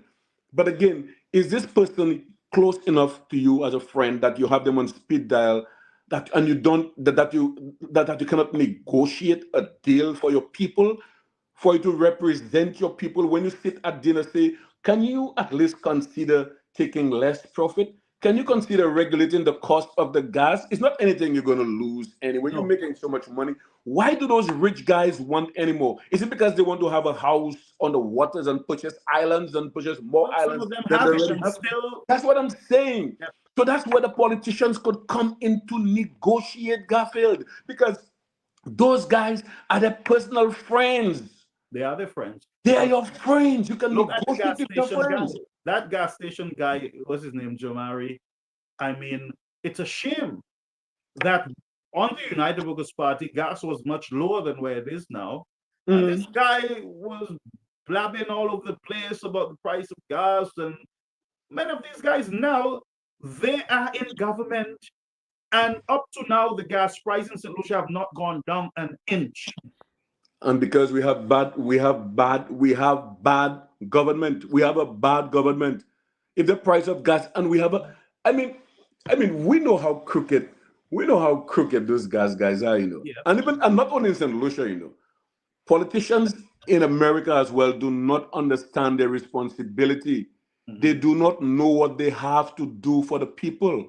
Yeah. And if you Yeah. cannot negotiate, and that's why you do not have universal health care in America as well, because they do not understand that they need to negotiate You got to that deal. negotiate. You need to negotiate that deal directly with the pharmaceutical companies. You need to negotiate the deals. And even though Trump is a mad guy, if Trump said to you he wants a school down the road, Trump is going to bring whoever he believes can get that school there for him, and he's going to talk with them. He's not going to let them out that room until he get a deal. And he's going to negotiate a price that will not break his pocket. That's right. And Okay. what we have, hygienists, and we can all agree, we have in St. Lucia a bunch of lazy, um, out of ideas politicians. Are you listening to them? There's no plans. The ideas are dull.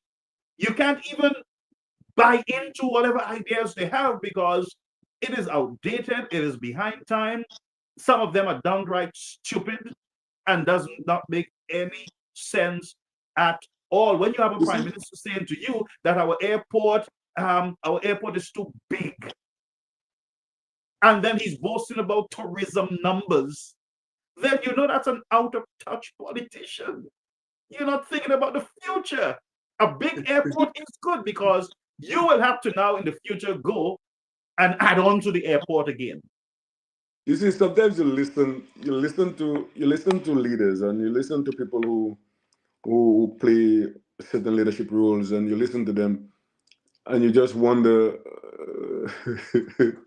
do they even are they even in touch with reality? But I don't know how they got into government, into Because management. and no, but Garfield, if you're talking about crime, all of those things that we're talking about there, all of those things affect crime, you know. All Yes. of those things affect crime. Because Frustration. if you have a country that is not stable, and Mhm. you have young people who are not working, and you have a church system that is not functioning, you have a Yeah. political system that is not functioning, then again now you're going to say, oh, it's about the family. Then Yeah. we need to focus on the family and the mothers. And Father Albert was on his platform. Was it Father Albert? No, not Father Albert. What's what happened though? Some priest.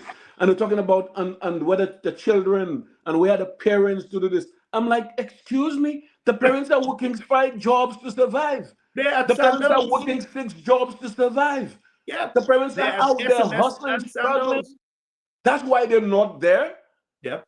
They're That's why tired. they're not there. So where is the church now, Father? Where is the church now, Father? So the church now. I'm saying that how do you call it? If you could call it like the ecumenical Mhm. committee where you have those different church heads come together and meet with those politicians. You understand? To address. Have that even happened? Then we're talking about blaming the politicians. In as much as I do not like the government of Philip J. Pierre, I'm saying there is a lot more to be done. You There's a lot understand? more. The churches need to come together to go and address that problem.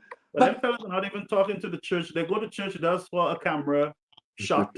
But them fellas don't go. I see a lot of them going into church. And by the way, during this time, some of them are like fathers, like priests and pastors now. They're in church every Sunday and every Saturday but to Godfrey, let another people church come. is very powerful, right? It is. There's a lot of votes there that politicians can benefit from.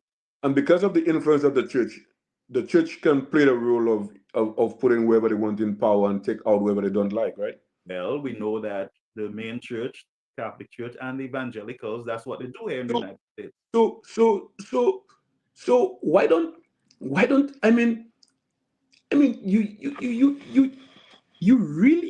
you really need, and again, even if you remove the Senator Labour Party now and you elect the UWP into government, right? A lot of things will change. A lot of things will change because I think one of the things people did not understand about Shasti, and I was mad at him, and I told him that to his face too, that he had a really, really good plan. Yeah, And a bold people plan. talk about he was giving land away, and Richard Frederick was on his show showing documents about giving land and whatever it is. And I've Yeah, said, I don't want to get into politics if I'm not getting paid, straight up. If I want to talk to a politician, if I want to do the research and put my spin on it, I'll get paid. I'm not doing that for free. Everybody come to office, when they get into office, they don't care about anybody, they about their money. If I have to so, do it, I want to so get paid. you will not do like what I'm doing for free. Absolutely not. And and I would talk and address certain things that I feel that need to be addressed, but I will not be religiously on it for free. No, I'm not going to benefit any Well, politician for free. for me, I do it free because I want the freedom of speaking when you're doing your foolishness too. No, I You was know? telling you about Chastity, right? Yeah. Chastity Garfield had this wonderful plan, and people don't understand it. They were like, "Oh, he was giving land away," and everybody is, "Are you giving the people's land?" And he was giving people land, and he's giving land to his friends, and he's giving land to his this. You see, and the same thing I was talking about, right? If you do something, and what we understand when we talk about human civic human and civics, right? You understand that a person would do something, and as long as it is done in good faith, it is justifiable. Yeah. In good faith. So if Shasdi has friends who they probably not everybody want to throw in the personal money into a country like St. Lucia. What is in it for me? What do you have? What do you have to leverage? What do you have to put in? You Hmm. understand? So then, okay, we have land. We have lots of land. We don't have as much as you have in America or as you have in Africa, but we have some land, and we have some land that you can use to develop this. Well, what Hmm. can you do with this land? Oh, if I get this land, I could do this, and I could market and I could Yep. push. Yep. And then you say, okay, well, we can let you have the land. We can give it to you for a long. Um, And Shastas, I never spoke to Shasna about that before, but Shasna was thinking about employment, that's getting right. the young people employed, Employment. And you saw it with creating job the Ojo Lab. opportunities. Hmm? You saw the same thing with him and the Ojo Labs, bringing them in and say, look, we will help you. We'll help you to hire our people. That's But what just come that is. in, bring your business. That is what I'm saying. It's It a was foot in about the door. creating the Come. jobs. Now Yep. people did not understand that. They were like, "Oh, he's giving Saint Lucia land. He's giving Saint Lucia land." I'm like, I'm like, but what do you have? What do you have there? Cows? What do you have? Yeah. That's the first question. You want to negotiate the deal? Tell Yeah. me, what do Yeah. you have? What do you have? Or That's right. do you have do you have 250 million US dollars? No. No. So what do you have? What do you have? We have land. So okay, but if you have the land, and I have a cousin of mine now. He told me from what he told me he's into real estate and he's trying to get certain things done or whatever. And even if he has some money, it's not all of his money that he's putting into the thing. Yeah. He's saying, okay, we can do this and we're gonna acquire this and we could do it. I have, we could. That is business. That is the business. Sometimes you just take a person and pay them $10 million just for their name. You I'm need to beginning to, understand. right. I'm beginning to love your openness because on the policies of Shastney, as you said, look, the lands are sitting there, nothing is happening on it. Here is a business that can pump millions of dollars in the economy, hire a few hundreds of our people. The land is sitting there. Why can I not lease that land for $1? They can't go anywhere with my land. That's still the people's land, but And the it's people leased. are going to work. It's going People to are working. increase the economy. It's going to benefit us in some way. They build a facility on it that will come back to the people after the lease is done, and I don't want to renew any lease. I can come to some agreement and take over that property, that building. And not even him, the future prime minister, the future leaders, whatever, can manage that, That's right. So when you tell me that Shastney is giving away land, I think it was. I think it that is was. the most It ignorant was. statement. That was absurd. It was absurd. And I heard people talk. And the simple thing is, nothing disappointed me more than when intellectual Barack Obama came in and said Donald Trump paid $790 in taxes. I was like, Barack Obama, you lose even more respect from me. Yeah. How can you even repeat that? you understand? There are certain things that you should just not even repeat. Don't in public, yeah. Because it just does not make sense. Yeah. You understand? So it's just like the same I talk about. Intelligent people come to talk about just give the people land away. And then this other lady that they ask about, who is she? And they're like, but she's a nobody. And again, what is he saying? You're nobody. Again, maybe he has merit in his conversation, and I somewhat agree with him too. I want to know, who is she? How can she develop that land? How can she benefit St. Lucians out of that? Because everybody's talking about giving land to St. Lucians, but giving land to St. Lucians to build houses. You have no jobs. How are you building the houses? How are you going to build? Yep, that's right. No, people missing too many things. And they talk about Shastney was this and Shastney was that. I'm saying, was insultive to her. So then now SLB got into power, and they had that they had I think the docks thing, and they gave the docks away to this company and all of those conditions and all of those things. They give away all our monies and the port, basically. Is there any difference between giving up the land and giving up the ports? I'm like, what is the difference now? You're giving your ports away? Your ports away, yeah. No. You're talking about the land that is always going to be ours, and if it is there, our people are going to get jobs and whatever. You're giving it, and then those deals, the deal. I mean, to me, whether Shastney or JP or any future prime minister of St. Lucia, whatever deal and agreement you enter with any party, any investor, they have in that deal, in that contract, has to have the proper maintenance of the buildings, of the infrastructure. They have to have the maintenance of the infrastructure. Those guys can use this dock and then just walk out, and we have to spend a lot of money to fix this dock. If there's not a clause in it that they should maintain it and keep it up to standard. But you understand the concern of the United Workers' Party is that the port, the SASPA was not in any debt, really. They could have managed their port. They could have developed the port. They had the cash flow. They had all the means to build a state-of-the-art port there in Castries all by themselves. Yeah, no financial problem. I heard the that gave away all the income, basically. Gave away the management of the port. To benefit tourism, that they would be able to bring in more cruise ship. But then I know people who know whatever they're doing, and said that there are certain cruise ships that come in and the people even get out of the ship. Yeah. And the taxi drivers are parked right there, and they're not making a move. And it's not business, even if you have more cruise ship coming in. But then again, those people, they do listen. If you understand how the American system works, right? Those packages, they sell those packages right on the boat and right with the deal. That's right. And then when you go to the cruise, you would pay for your packages. When you get to St. Lucia, They That's offer right. these packages and they take that, and they have the people on the ground who will just come and Pick you take up you the and door. take you out there. All right. So all of those things are already structured. So you come in, you get out, you get into your thing, you meet your tour guide, you meet your rep, and you move to your business, and that's it. So the man who's on the street waiting to get that hustle doesn't get the hustle. Don't You get it. understand? It's not Again, part of the and package.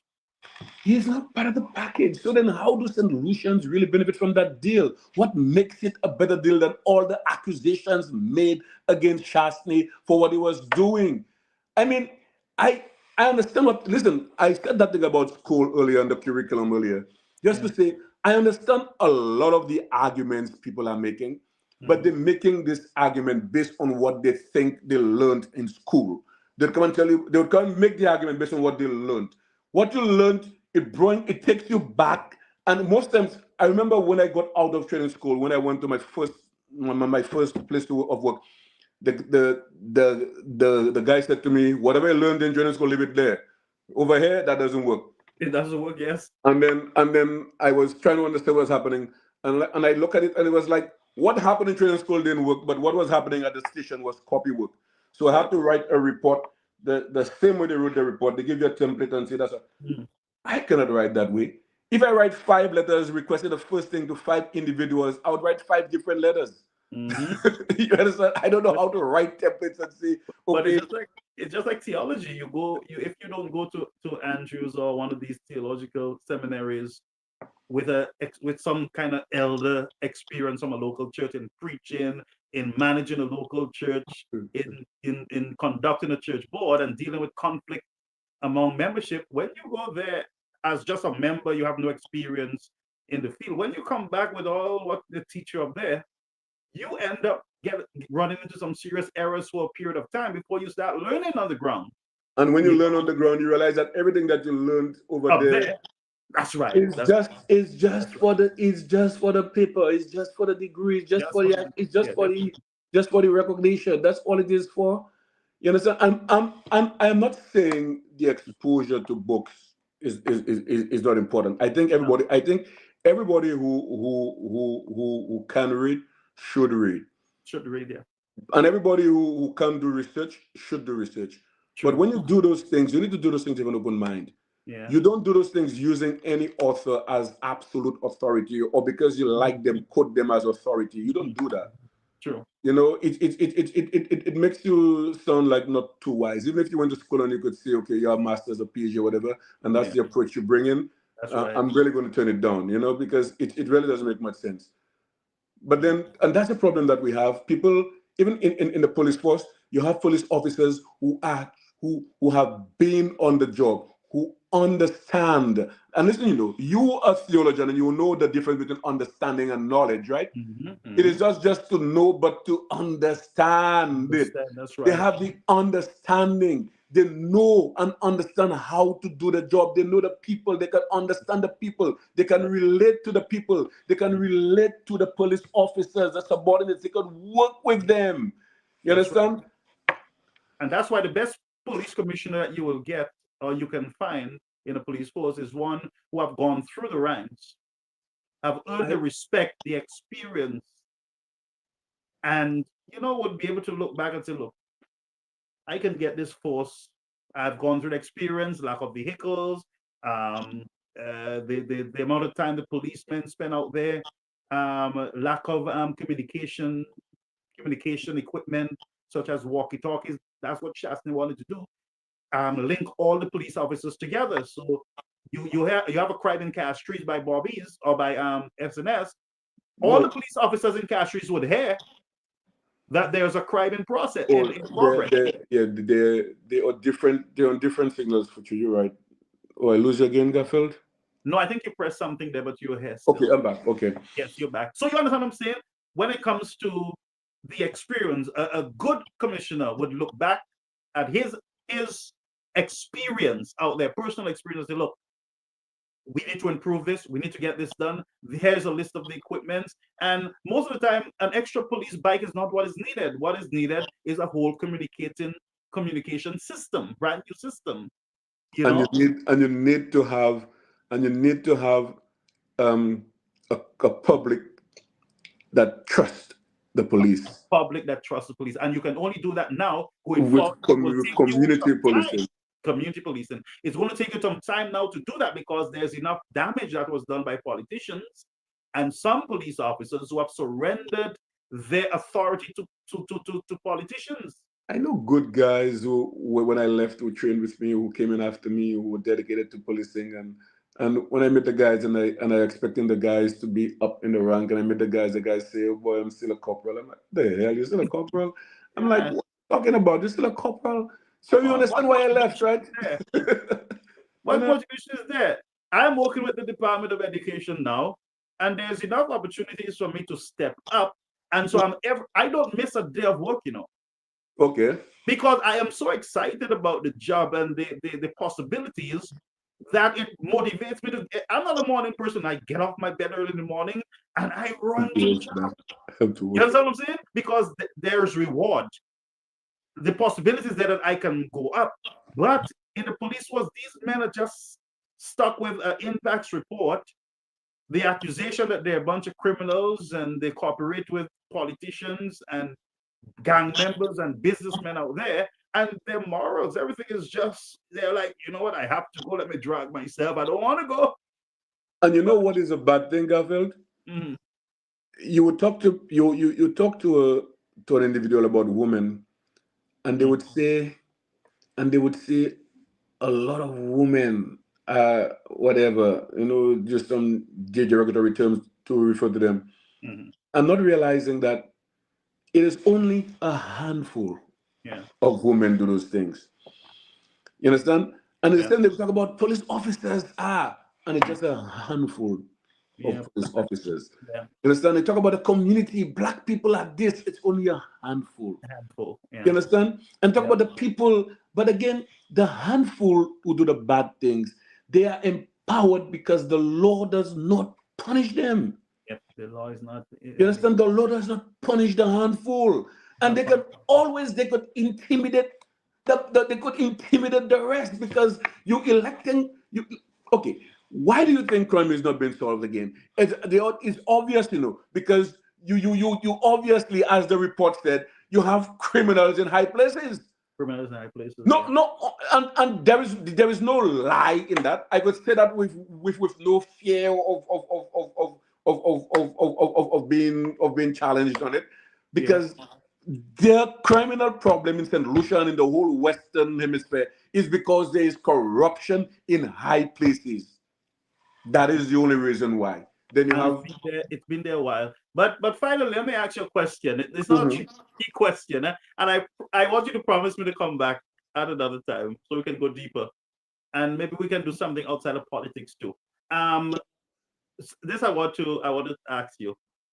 Uh, Tell me one negative thing that you don't like about Alan Chastney. I I know a lot of people would not have asked this question, but I really want to know because he can't be all good. He Well, must have some I weakness. never. I remember when I speak of politicians, I speak of all politicians. So, okay, And okay. Alan is not an exception. I Mhm. think one thing I don't like about Alan Chastney, I, one thing I don't like about Alan Chastney. Well, that's good because you got to dig for one, and I know you No, well. because You don't dig for nothing. I don't know. I admire. Listen, I admire a lot of the guys.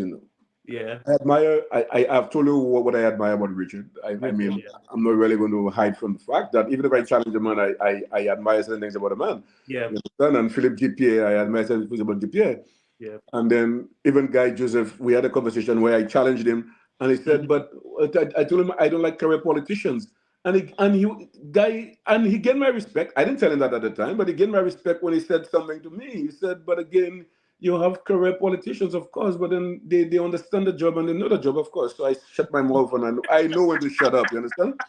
So, but Yeah. what I don't like about Alan Chastney, I Mhm. think Alan Chastney is not keeping the hammer on the nail, man. Yeah, yeah, You need to keep the hammer on the nail.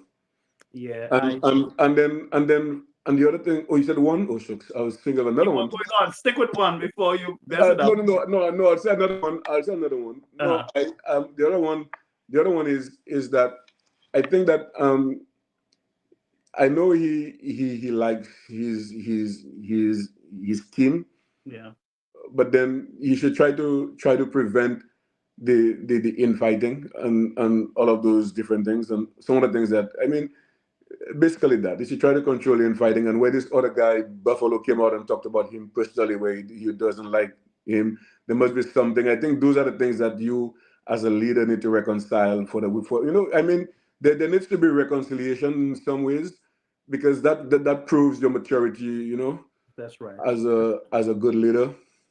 But I think before you need I to can be tell able you, to do that. I can tell you one thing, a few things, right, that I have noticed with Mr. Shasta is that, and I've had a lot of conversations with him, Mm. even sometime late at night. Um, he is genuine about what he wants to do for the country. Well, I believe that too. Very genuine. He have not, listen to me, that man have not removed his mind from his agenda from the beginning of building a new St. Lucia. Up to this day, when you speak to him, he's telling you, but Garfield, but this was my intention. This is what I really And wanted. that's a Right great now, we that's don't a great have vision. this. A great vision is a new St. Lucia. We need a new St. Lucia. You need a new St. Lucia. And his approach and Gavril, I I don't like partisan politics. Mm, I don't like partisan politics, period. I'm thinking that we should move away from partisan politics and just build a straight republic where let the politicians fight among themselves and do what they have to do. Let them yeah, fire what they have to fire and leave the people alone.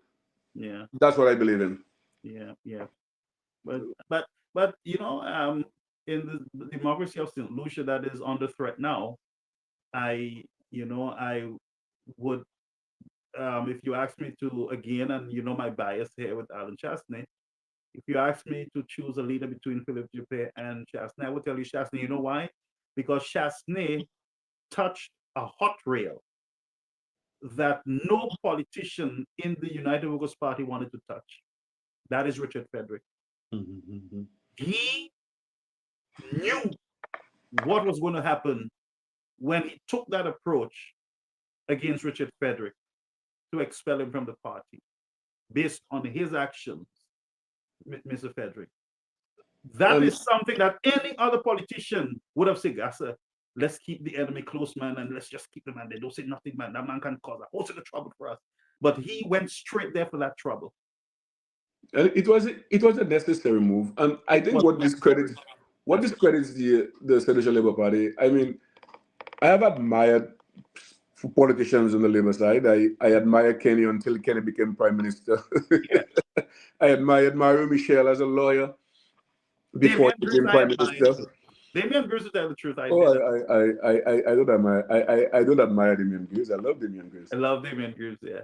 Um, I admire Villain John, but I just don't want him to speak to me because I don't want him to speak. I never understand anything he says. So, What, he was too sophisticated, no, unnecessarily too. unnecessary. He's like the guy Alva Baptiste, name is. Well, Alva, I have to Always be like to play honest. with I'm not words. really. If I try not to listen into those guys because when I listen to those guys, it makes me want to just go in and speak, and I don't want to do so much speaking for free. Yeah. Um, but but I think I admire. I mean, you need to be able to respect people as people. True, You true. understand? And when it comes to the jobs that they do, Mhm. and that's what I'm saying. We don't need to call anybody any name. That's why I love Shasney. Shasney does not really get into like the insults and the No, this and the drop denigrating stuff. a Understand? little bit. We And one and, and I think he should really control his guys in all of that because you can win an election without that. yeah. Especially now that what you have and one solid point you have against Labour, what you rejected, what they have cursed on the platforms, what they have cursed in the House of Assembly. They have it among them, and it's still not working. So what now you're saying you accepting the worst part of the party, the worst part that the people you condemned, the people you call criminals, the people you call Brother, everything. You this is understand? bad. This is bad. What You you just have said them there, right there with you. what Clinicians you need to just said understand there those is things, you know. bad. But I'm you sorry? made that thing. You put that thing so nicely that it looks so nicely bad. No, Imagine but I'm that. telling you, Yeah, they said to you, you have a that is crook. what the problem is. They said to That you, you have the worst thing in politics. Then they accept the and worst thing. you called it worse, not me. I didn't call it worse. I just kicked it out because I did not want it. That's it. Alan Chastain removed the worst thing and gave I it to did you not all. want it, and I did not want it because again I was following a St. Lucian trend that there really is something about where there is smoke, then there must be It must fire be fire. somewhere, and St. Yes. Lucians maintain that. So Yeah. on that thing, I went and I said, okay, if there is too much suspicion, we don't know why they did this, we don't understand why. If you will not tell us why, then you have to go. Yeah. We don't want you around. So then we kicked it out, and then you have it. And it's not again trying to defame the man. I don't think anybody should defame No. anyone in politics to win a seat. Well, in Because his at the case, end of the he's day, doing it you all need by to himself, respect huh? your fellow man, you need to respect your brother as a politician, you need to have a debate, and right there in the public, let the people know and see that you are not enemies. Politicians need to come out publicly and relate. There need to be days when politicians, both Flammable and Labour, come together in the public and drink with the people. But that's what used to happen, They need to John do that. Thompson. But even my friend there, um what's his name? Maxwell. Um hold on. We talk about the guy in Denver, Yeah, my friend there. No, what's his name? Anson. Anson. Oh, Even Anson. even Anson, when we would sit and talk Yeah, politics, Anson is cool. yeah, he would. But Anson have gone off the rail lately. He's too animated. He's too animated. He's too Yeah, I passionate think over he's Richard yeah Frederick he that he doesn't even really know. And I understand Anson, because Anson is looking at the good side of Richard Frederick, the loving side of Richard Frederick, the one that he knows. And Anson you knows both must. sides. No, don't let me fool you. He knows both sides. Okay, He well, knows both sides. So he well, knows what can I that say? Frederick is a bully, and he. I mean, I have no excuse for Anson and the nonsense that he's doing, especially when it comes to the leader of the opposition with the white Well, flag. you know Anson. Anson like But this. but but brother, Eh, and the problem is that most of his followers, don't understand that Anson is just cruising along, Organizing and and he's dragging all of them, and they're going into this hatred mood, and Anson himself is just dropping his maple and behind the no, scene but talking. Anson, if anybody chooses to hit anybody, it's not because Anson or because of what Anson says, Yeah. because Anson may say his nonsense, but Anson always maintained that he has nothing. He has political. He has friends on the Flabo side. He always talks about me. We have friends, you and Gregory, and he always talks about that and let people know that even if they talk their nonsense, they're still But friends people and there's need no to know. enmity. They need to know that they should not hate. And I told him that. I said, Anson, you have responsibility to tell your people stop the hating, Oh, he tells him that all the time. He tells him that because indirectly. you don't hate me. I don't hate you. All I hate is the garbage you say about my leader, and I keep saying stop speaking nonsense about my leader. And Because because you're having people to believe what you're saying, and you don't even believe yourself what because you said. You just.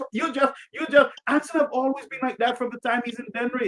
When you his said, remember suitcases and everything.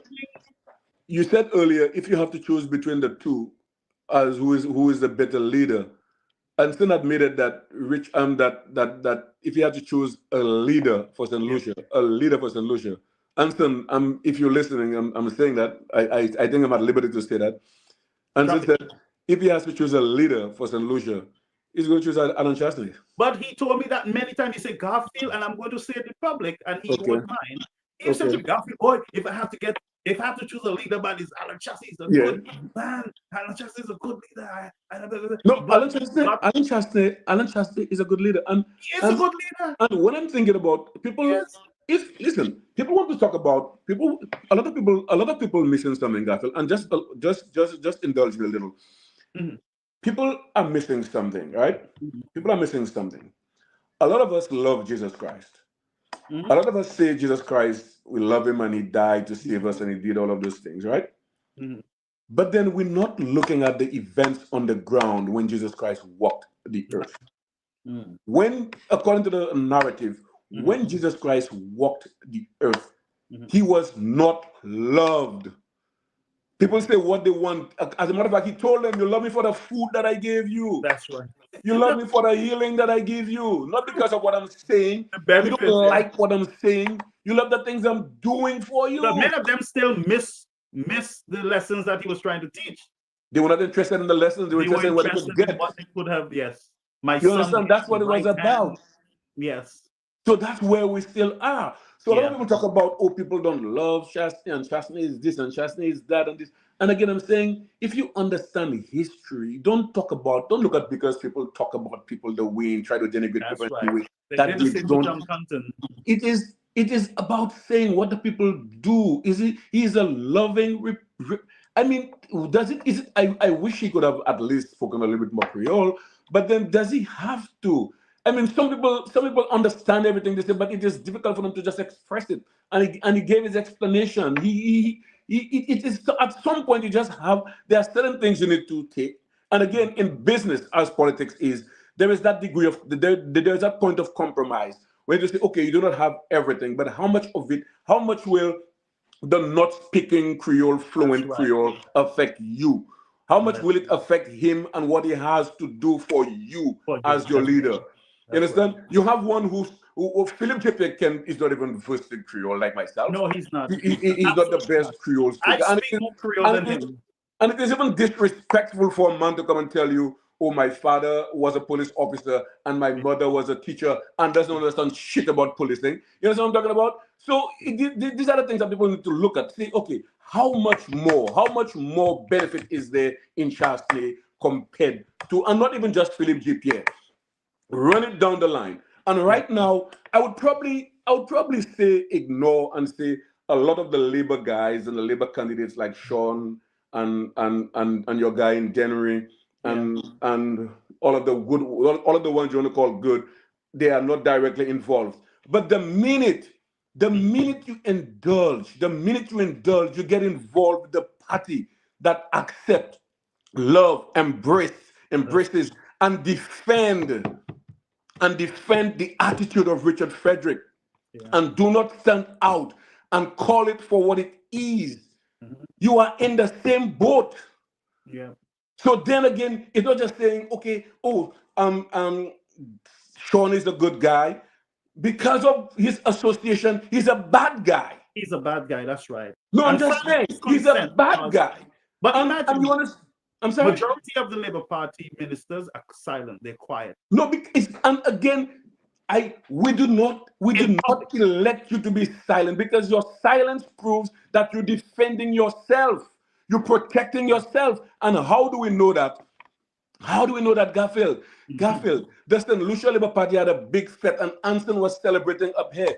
And they were saying, what were they saying again? And Garfield, you know what they were saying. What were they protecting, Garfield? Were they protecting the people? Were they trying to talk about building an effective and efficient police force to No. protect the people? Were they Yes. talking about building strong communities? Were they talking about protecting the people, That's right. protecting they were not talking about protecting those things. They No. had a big celebration to protect the victory. All of The, those reasons, these are reasons why those are not leaders, and they are not the leaders that St. Lucia needs at this time. All bad words aside, all frog face aside, all whatever, but I must Fede nicely spiced up that frog joke. I'm yes. going to like put some salt on you, and I'm Yes. going to like put I some like more that salt. was funny. No, That was a honestly, funny moment, honestly, to tell honestly, you the truth. and it was really innocuous to me. It was Yeah. innocuous. People might take it like being offensive, but to me it was innocuous. I Yeah. mean, it was a little. There was no harm in that. Frederick Curio No, took a well, little joke, and the problem I have with Frederick too. The problem I have with Frederick, and that's why I say he doesn't belong in politics, and now it's too yeah. late. And it's Hmm. too late. And I'm saying it's just too late. Right Yeah. now, it's too late. We've done enough. We've seen enough. It's too late. Frederick gives and cannot take. Yeah. And you cannot give and cannot take. He can't take. You have to be able to take. You have to be He's able very to receive. sensitive. He don't want you to say nothing negative about Who him. is he? That's why I keep asking, who the hell is he? Yeah. And who are you, bro? Who are Well, you? Why well, can't I St. talk about you Lucian's and talk about me? St. Lucian's are finally standing up, and they are letting him know that he's a bully, and they don't like that in their politics. I remember, I Mm. remember. Maybe I should disclose that. I Well, remember when I did that live after I heard oh, I remember his that. talk about me never. Oh my God, I people got went calls crazy. and I got calls and they were like, "You did that? You did that?" You're dead. No, people trying to tell me. I don't believe. I mean, I'm not afraid of anybody. I'm not afraid. I'm not. Listen, I'm genuinely. I'm genuinely. Listen, listen. I'm you were genuinely upset not that, afraid that you were of upset with anybody. that post, Hyginus, and I No, saw it was necessary. It you was were fed up. necessary. You were It was tired. no, and again and what I was attacking more, I didn't attack his personal life. I was No. just attacking the again. That's one. That's these are things I'm saying. Why I'm saying it is too late. So whatever Mhm. relations you had with a young woman at the time, she was young and obviously younger than you.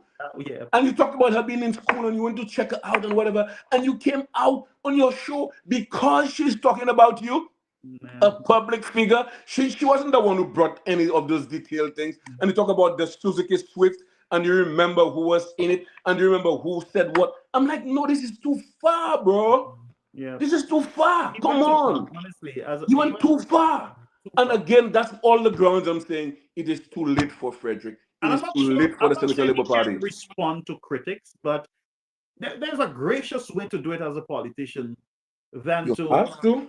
yeah, You you have in to. the mud like that and There is that thing. If diplomacy means anything, yeah, once you're in politics, it means everything. it means everything. That's right. That's right. but You do no harm to the people. So but Gabriel, I hope um, I was not a bore to oh no, no, your no, no, followers. you did well because some people are saying, look, they find you very balanced, and I think they're drawn towards you. I don't think they have heard you, as like this before, but they need to follow your live if they need to hear your balanced opinion about things. You're not just dead UWP. You, like you said, there are politicians you admire within the Labour Party, and No, you but have I am a supporter of the United Workers Party. but That is my party of choice. but that's your party of choice, and that's my party of choice too. And I like And my party of choice because it's to me it's a party that really represents my morals. And me I too. think um it's it's it's it's it's it's always been about the people. I mean, even if I loved Kenny and I would have voted Kenny the second time, but when Kenny came in and did what he did, it was just like, I mean, you love people and they speak well and you love the way they speak and the things they say, and then to me, I have just not been able to trust them. No, And then there is this guy, what's his name? This guy, Ernest Hiller. I'm so like, he left. why did people vote those people? I honestly don't know about Ernest. Why do people even vote those people into politics? Why they do that? And I think the Labour Party disrespected Alva, who have been with them, in putting Healy as the deputy prime minister. That is That's not their business. that's their internal problem. They have enough to deal with That's their business. That's their Lisa business. and my friend over there, Henry, That's their in business. Labey. They have enough to deal with, Because and even in Vieux too, there's another fight brewing in Vieux among them. What can I say? we have not made the best choice in candidates too Yeah, in some cases, but then no one is perfect. You understand? No one is perfect yeah, and we because will help them. and then in most cases there are certain things that I will not say in here to discredit my Yeah, party. that's right. I would say it in person, you Yeah, know. and But that's why I then appreciate you. and then I would not do or say anything right now to put my party in a position to be no, scrambling. No, I no, will no. never do that. Whatever There are negative certain I things I have, would do. and by the way, whatever I don't agree with on my party, I would speak behind the scene in a private meeting, a phone one-on-one, or I will text Chasney, I will text Guy, Mm. call Guy. If I don't want to bother them, I will text them. And I would say, look, I don't like this. I don't like this. This is nonsense. I don't appreciate it. But I would not come in public But then nonsense. and destroy my party. You see the problem we have, the problem we have, Garfield, and the problem we have that we need to realize Yeah. is that the United Workers Party has always been the party for all solutions, and that's why it is my party of choice. When John Compton was there, I remember as a little boy, growing young man, when John Compton got into power, people were expecting him to fire people and fire this and fire that. He never did that. And that's why they always got documents, because people who were union members, people who were strong, people who were non-Labour Party supporters were always in high offices and ranking offices, and Compton never pushed them out. You understand? Compton never really kicked anybody, victimized anybody. If he did, maybe those people were like too much into it and deserved it. You understand? But And every that's why time, he ended up going through what he went through, because yeah. he had love for people, and he would not victimize them because he wanted to victimize them. And then the Labour Party, I think the Labour Party politicians believe that they owe it to the members. They owe it to the members rather than educate the members. That whilst we're campaigning, during the campaign, I'm campaigning on the platform of a Senator Labour Party. I'm campaigning on a party to that my party, and I win my seat, and that my party forms a government. But once my party wins the election, we become a government for the people of A St. government for the Lucia.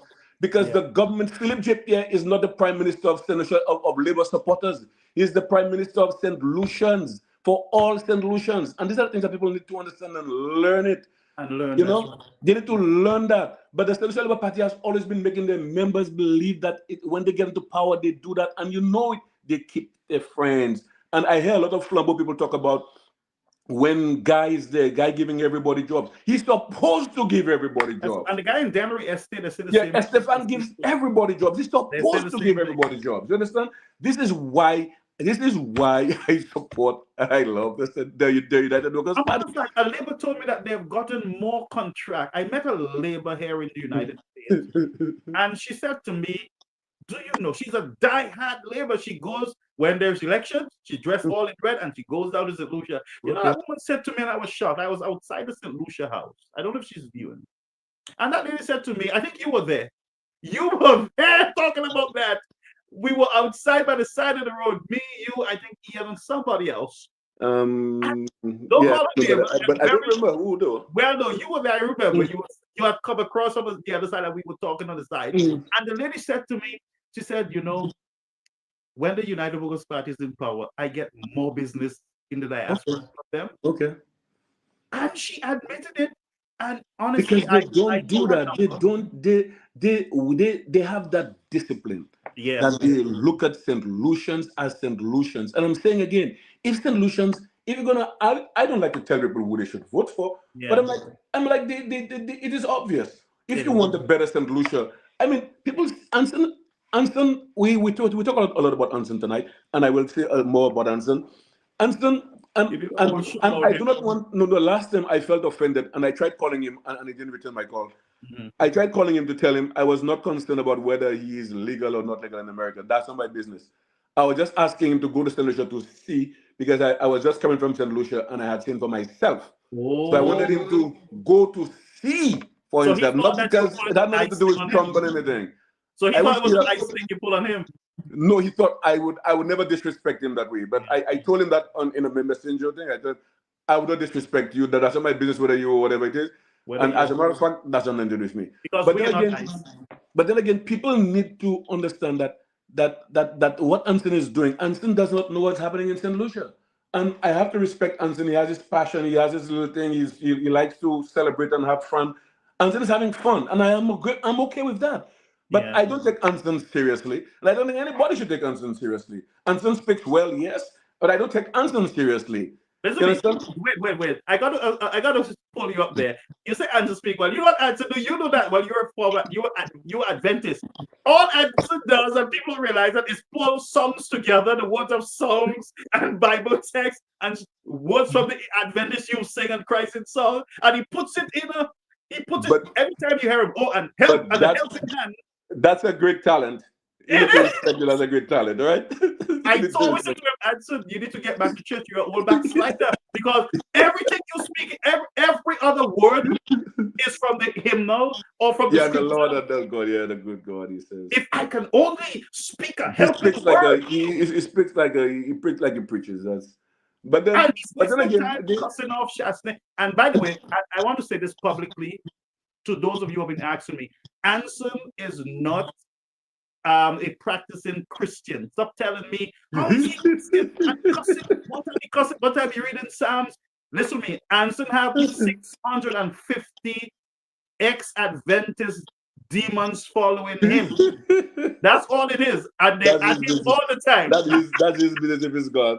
But that's his business. But he's not a practicing But Christian. Anson is a nice person to know and to mingle with. Yeah, but he forms a fool too but much when in it comes to the public. politics, I think Vulnerable. he's just having fun, and I Fine, don't that's think it. I don't think I don't think Flobo people should. And Take one him thing seriously. I wish Flobo people would just be what Flobo people have always been, Yeah, classy. classy. You know, we've always been classy. Yeah, And that's don't one of take the him reasons on. why I like Flambeau. We've been classy. We've not been trying to hit people and curse them No, no, just because they labor. no. And that's why We people always have problems with me in talking to certain people that they consider the enemy. And I keep saying to them, I have no political enemy. we have no enemies. No, No, I don't do that. I want we don't do better that. for the country. And that's why my voice is here. That's why I broke We cannot do every glass ceiling in Christianity. that. We Everything they said to me that I should not be when it comes to what is affecting the lives of people in the country. That is what I do because I know there is no biblical backing for anyone to stop Well, me. that's for that biblical stuff is for the day. That's another day. Because I heard, no. I heard my president of the church finally said, he said, the reason why we are where we are today is because we have taken our Bibles and we have forgotten how to live down here, how to petition for the poor, how to go out there and stand in a protest or sit on the bus in rebellion against the unjust laws in our society. And he said, we are where we are today because enough Christians, enough good people did not get involved. And that's why I was trying to tell you earlier that I think the church needs to the leaders of the churches, if they're serious, they need to build those committees and to be able to go out to the public and be able to go out to if the government has a right, and that's one of the reasons why we elect them to serve us as proxy, to represent us and to negotiate on our behalf, to lobby on our behalf. That's right. And I think they fail us when they don't do the lobbying for us. When they invite the lobbying and they give them everything that they want, and they take the rest and put it in the pockets and give us nothing. And I think we need to really look at the Central Labour Party and how they do business. And I don't see them doing any better right now. Because to me, from Kenny was a little professional. But to me, and I don't think Kenny would have tolerated any of the nonsense that is happening right now. No, Kenny Anthony would have fired Richard Frederick out of government. No, I don't think Kenny would. Kenny, we all have our flaws and our ways, but I don't think Kenny would have gone would have stooped so low. No, he would not have gone. Understand? That's true, and I respect that. And that's why I'm telling you, it is not just it is not just about Richard Frederick. It's not just about Philip J. Pierre. It is about every single member of the Central Labour Party who has stooped so low in dining with Richard Frederick as a politician. That's right.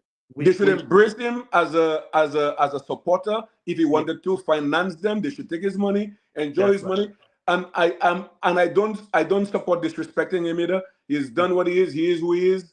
Yes. Whatever it is, I think we should love him as a St. Lucian. But when it comes to politics, no. Yeah, because what I heard about him. No. What I heard about him is that he have done a whole sort of good for people, but he speaks about it. Maybe the man is when it comes to the man's domestic affairs, the man is a great man. You cannot and listen, anybody who loves their children, you will not have me saying anything bad about them. That's right.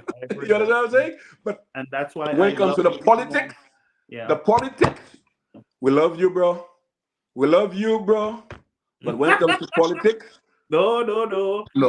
That's right. But Hyginus, I'm so happy to have you tonight. Before we go, most of my viewers are saying you need to come back. They're loving you more. That's a deal. Some of them, I don't think they knew much about you, and they really love you. They're loving you more than me now, and so that's your show. That's my fight. I got to pray for them. But before you leave, I want to jam you again in the corner. Do you have a prediction for the next general elections? I have not paid attention, so I know nothing yet. Okay, I respect But that. I could say one thing. I Mhm, could say that we need to. There are certain surrogates that we need to let have their fun. yeah. And I'm saying that people, there is nothing wrong in letting people know that because if you're a surrogate for a party, Mhm. you need to let the people know that what you're saying is your opinion of the party, your opinion, Your opinion, and yeah, you are not officially that's right. representing the party. Not the opinion of the party. And I think that's not that is your opinion. That is your personal opinion. You understand? I have to make that disclosure myself because Yeah, I think people need to um, do that. They need to do that. yes, I need to so that I would not drag the party into an Mhm. unnecessary That's right. Because situation. all those feuds going on between this one and that one and this Mhm. one and that one, the It's people not need the to party. know that this is between them, the personal thing, and it has Yeah, nothing to do with the United Workers' Party. and Straight up. as you say that, I'm going to appeal to the United Workers Party supporters. If you're supporting the United Workers Party, there is no Because need to be challenging your party in public, disrespecting the party, trying to drag the party's image in a certain direction. If you really love your party and your country, I would say that speak behind the scene. Call somebody that you can talk to, whether it's in the party or best friend mhm. support the party, and discuss it, vent with them. But Well, public, some people can do that. Some people can do certain things in public. There are certain things you know about your party that you can do in Mhm. public, but then again, you can. There is a certain degree of tact that you can use. You could utilize all of those things and be tactful. You But can. I can jab my You party, and can nobody even knows except the yeah, you party could do that I'm that. jabbing But them. then So I've it's done it in good. the past, of course. Yeah, it's good to do I that have jabbed, I have rant against the party, but very because respectful. it makes you it gives a more honest and realistic approach of as to who you are Yeah. So as, I'm as a calling a human being. timeout. I'm calling a timeout with Yeah, our Gaffer. supporters, whoever it is. Let's just deal privately. It doesn't make sense to shoot your gun in your ceiling and it's raining. You're going to get wet Mhm. at some point. So, So, let's not have any friendly fire here. We are focused on wanting better, and we're going to expect better under a new Alan Shasta administration. We will not settle for well, we any have to work towards that. right, anything but better. I think we could get that without, as I told Dominic, I think we could get that without calling anybody names. Without yes, yes, that's good, and I'm happy that you had that with There me. is enough because I drove through the West Coast, Mhm. the West Coast, right? The West Coast, right? West Coast is down Sufra area. Don't Super area. That's the West Coast, or that's the West Coast, or that's the East Coast, right? East Coast it is. No. Then it's the East Coast, the West Coast, the West Yeah, Cost. yeah. And man, I'm like Garfield. I drove there a few years ago, right? A few years ago after the storms, right?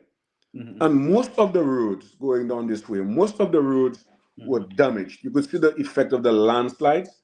Yeah. That the roads they had like those like part of the roads was damaged, the sliding, and Oh, they had all this damaged part of it. yes, And and I was like always like skeptical in going down there when it rained. I was like, oh my goodness. yeah. But I did it anyway because Soufriere, you just have to go down to see that Oh, village down in the hill, and that you thing just is have to. It beautiful. is you I just drove have to see there. that. I And drove there have to Sunday go morning, around. and I felt like I was in heaven. No, I'm telling you, There has no. been The some minute, development. listen, the minute I'm descending, I'm already feeling like I'm at home.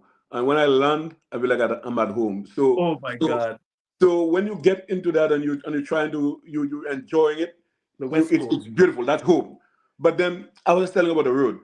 The road, the road was so badly damaged, and I went down the last time I went down. I made my normal route, Mhm. and I'm saying like they graded the road from Roseau, and I'm talking about when I talk about what they graded all of that bad part of the road, the one that was the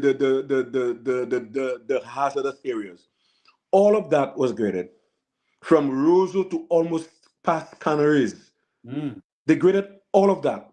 Now I'm not talking about the dust and Autotels and Solutions. Don't worry about the dust because when they grade roads in New York, Yeah, they leave it sometimes for a week on end and they have dust on people's houses the same way. that's right. Okay, so don't talk about it Power happening in St. wash Lucia. your It's not happening in power New York. wash your It's happening in house. New Yeah, York. yeah. But what I'm saying is the road, Garfield, before that was done, Mhm. if the St. Lucia Labour Party, if Stevenson King, Minister of Infrastructure, who's responsible for the roads, whoever is responsible for Steve was a communication on king. the roads, who? Steve was a King? king. Yeah. Okay. Whoever is responsible for the roads and gave out that contract to this to this person building that road. Mhm. I mean, Richard Frederick said, Jan called him a jackass. I mean, being a jackass is not a really insultive thing, because No, it's a real, it's just to express your disgust in a that's person's behavior. You that's right. understand? Yeah. And it's like why would you allow anybody to disrespect taxpayers' money by Mhm. grading the road, exposing it to more moisture, because all the rain, all the now there is no now there is no tar concrete on road on it, like pitch on it, to prevent the water from going right into the soil. So the water goes right on into the soil in those same hazardous areas that are prone to slide. You just graded all of that. That is disrespect. So you ask me why I think they have to go without Yep. insulting them? They That's have to go. they got to go. No choice. No, no, They have no, no choice. seriously, because that is disrespect. I That is mean, this. and you have tourists, you have people coming in, foreigners coming in, driving that way, and it is a hazard. I have a Yeah. friend of mine. She was like, "Oh, I love Saint Lucia. I Mhm. love Saint Lucia, but you see those hills and those roads, you'll need to put barricades on those roads." Yeah. And now knowing that the road is even more hazardous, that Uh, all those areas that were prone to sliding, they just graded it. They didn't build like those stone baskets or whatever slide prevention they could have done, like mhm. shoring it Yeah. to prevent to prevent further damage before you grade it. I mean, come on. I would have appreciated if they had spent the money to fix all of those hazardous areas. Fix all those hazardous areas. Anybody who care about St. Lucians would have done that. And the Yeah. fact, the fact that in the 21st century you have politicians who in government using 20th and 20th century political tactics to Hmm. win votes prove to you that right now they have to go. They got to go. That's right. Thank you So, so much. Gabriel, I But think I rest my case tonight. you give me more reason and hope tonight to Well, continue supporting Mr. Chasney and his vision, the United Workers' Party. it's And worthwhile. I'm sure based on what I'm reading, most of our viewers have been inspired Oh, and thank you. they're ready to That's go. good. Yes, I'm Okay, really happy. awesome. Honestly, I am happy tonight. We had the best broadcast that we've had in a long time. Even though we're not in studio, I was still able to put a portable system together. And so we will soon have our Atlanta studio here in Georgia Okay, sounds good. this year. But thank you so much, Hygius. And You're oh my welcome, God, Gabriel. I Thank really you for appreciate having me, and thanks to your viewers for listening. it. Man, thank you for your And I time. just So hope we could take St. Lucia back. thank you so much, folks. Thank You're you. Thank you. welcome. Thank you. Have a good night, everybody. Good night, everybody. Good night. Okay. Good night to all our brothers and our sisters on the platform. Have a beautiful night. Thank you so much for your patience with us. All right. See you. Um, see you. See you soon. Okay, Bless. Gabriel. Thank you. See you soon. Okay. Thank you. Okay. All right.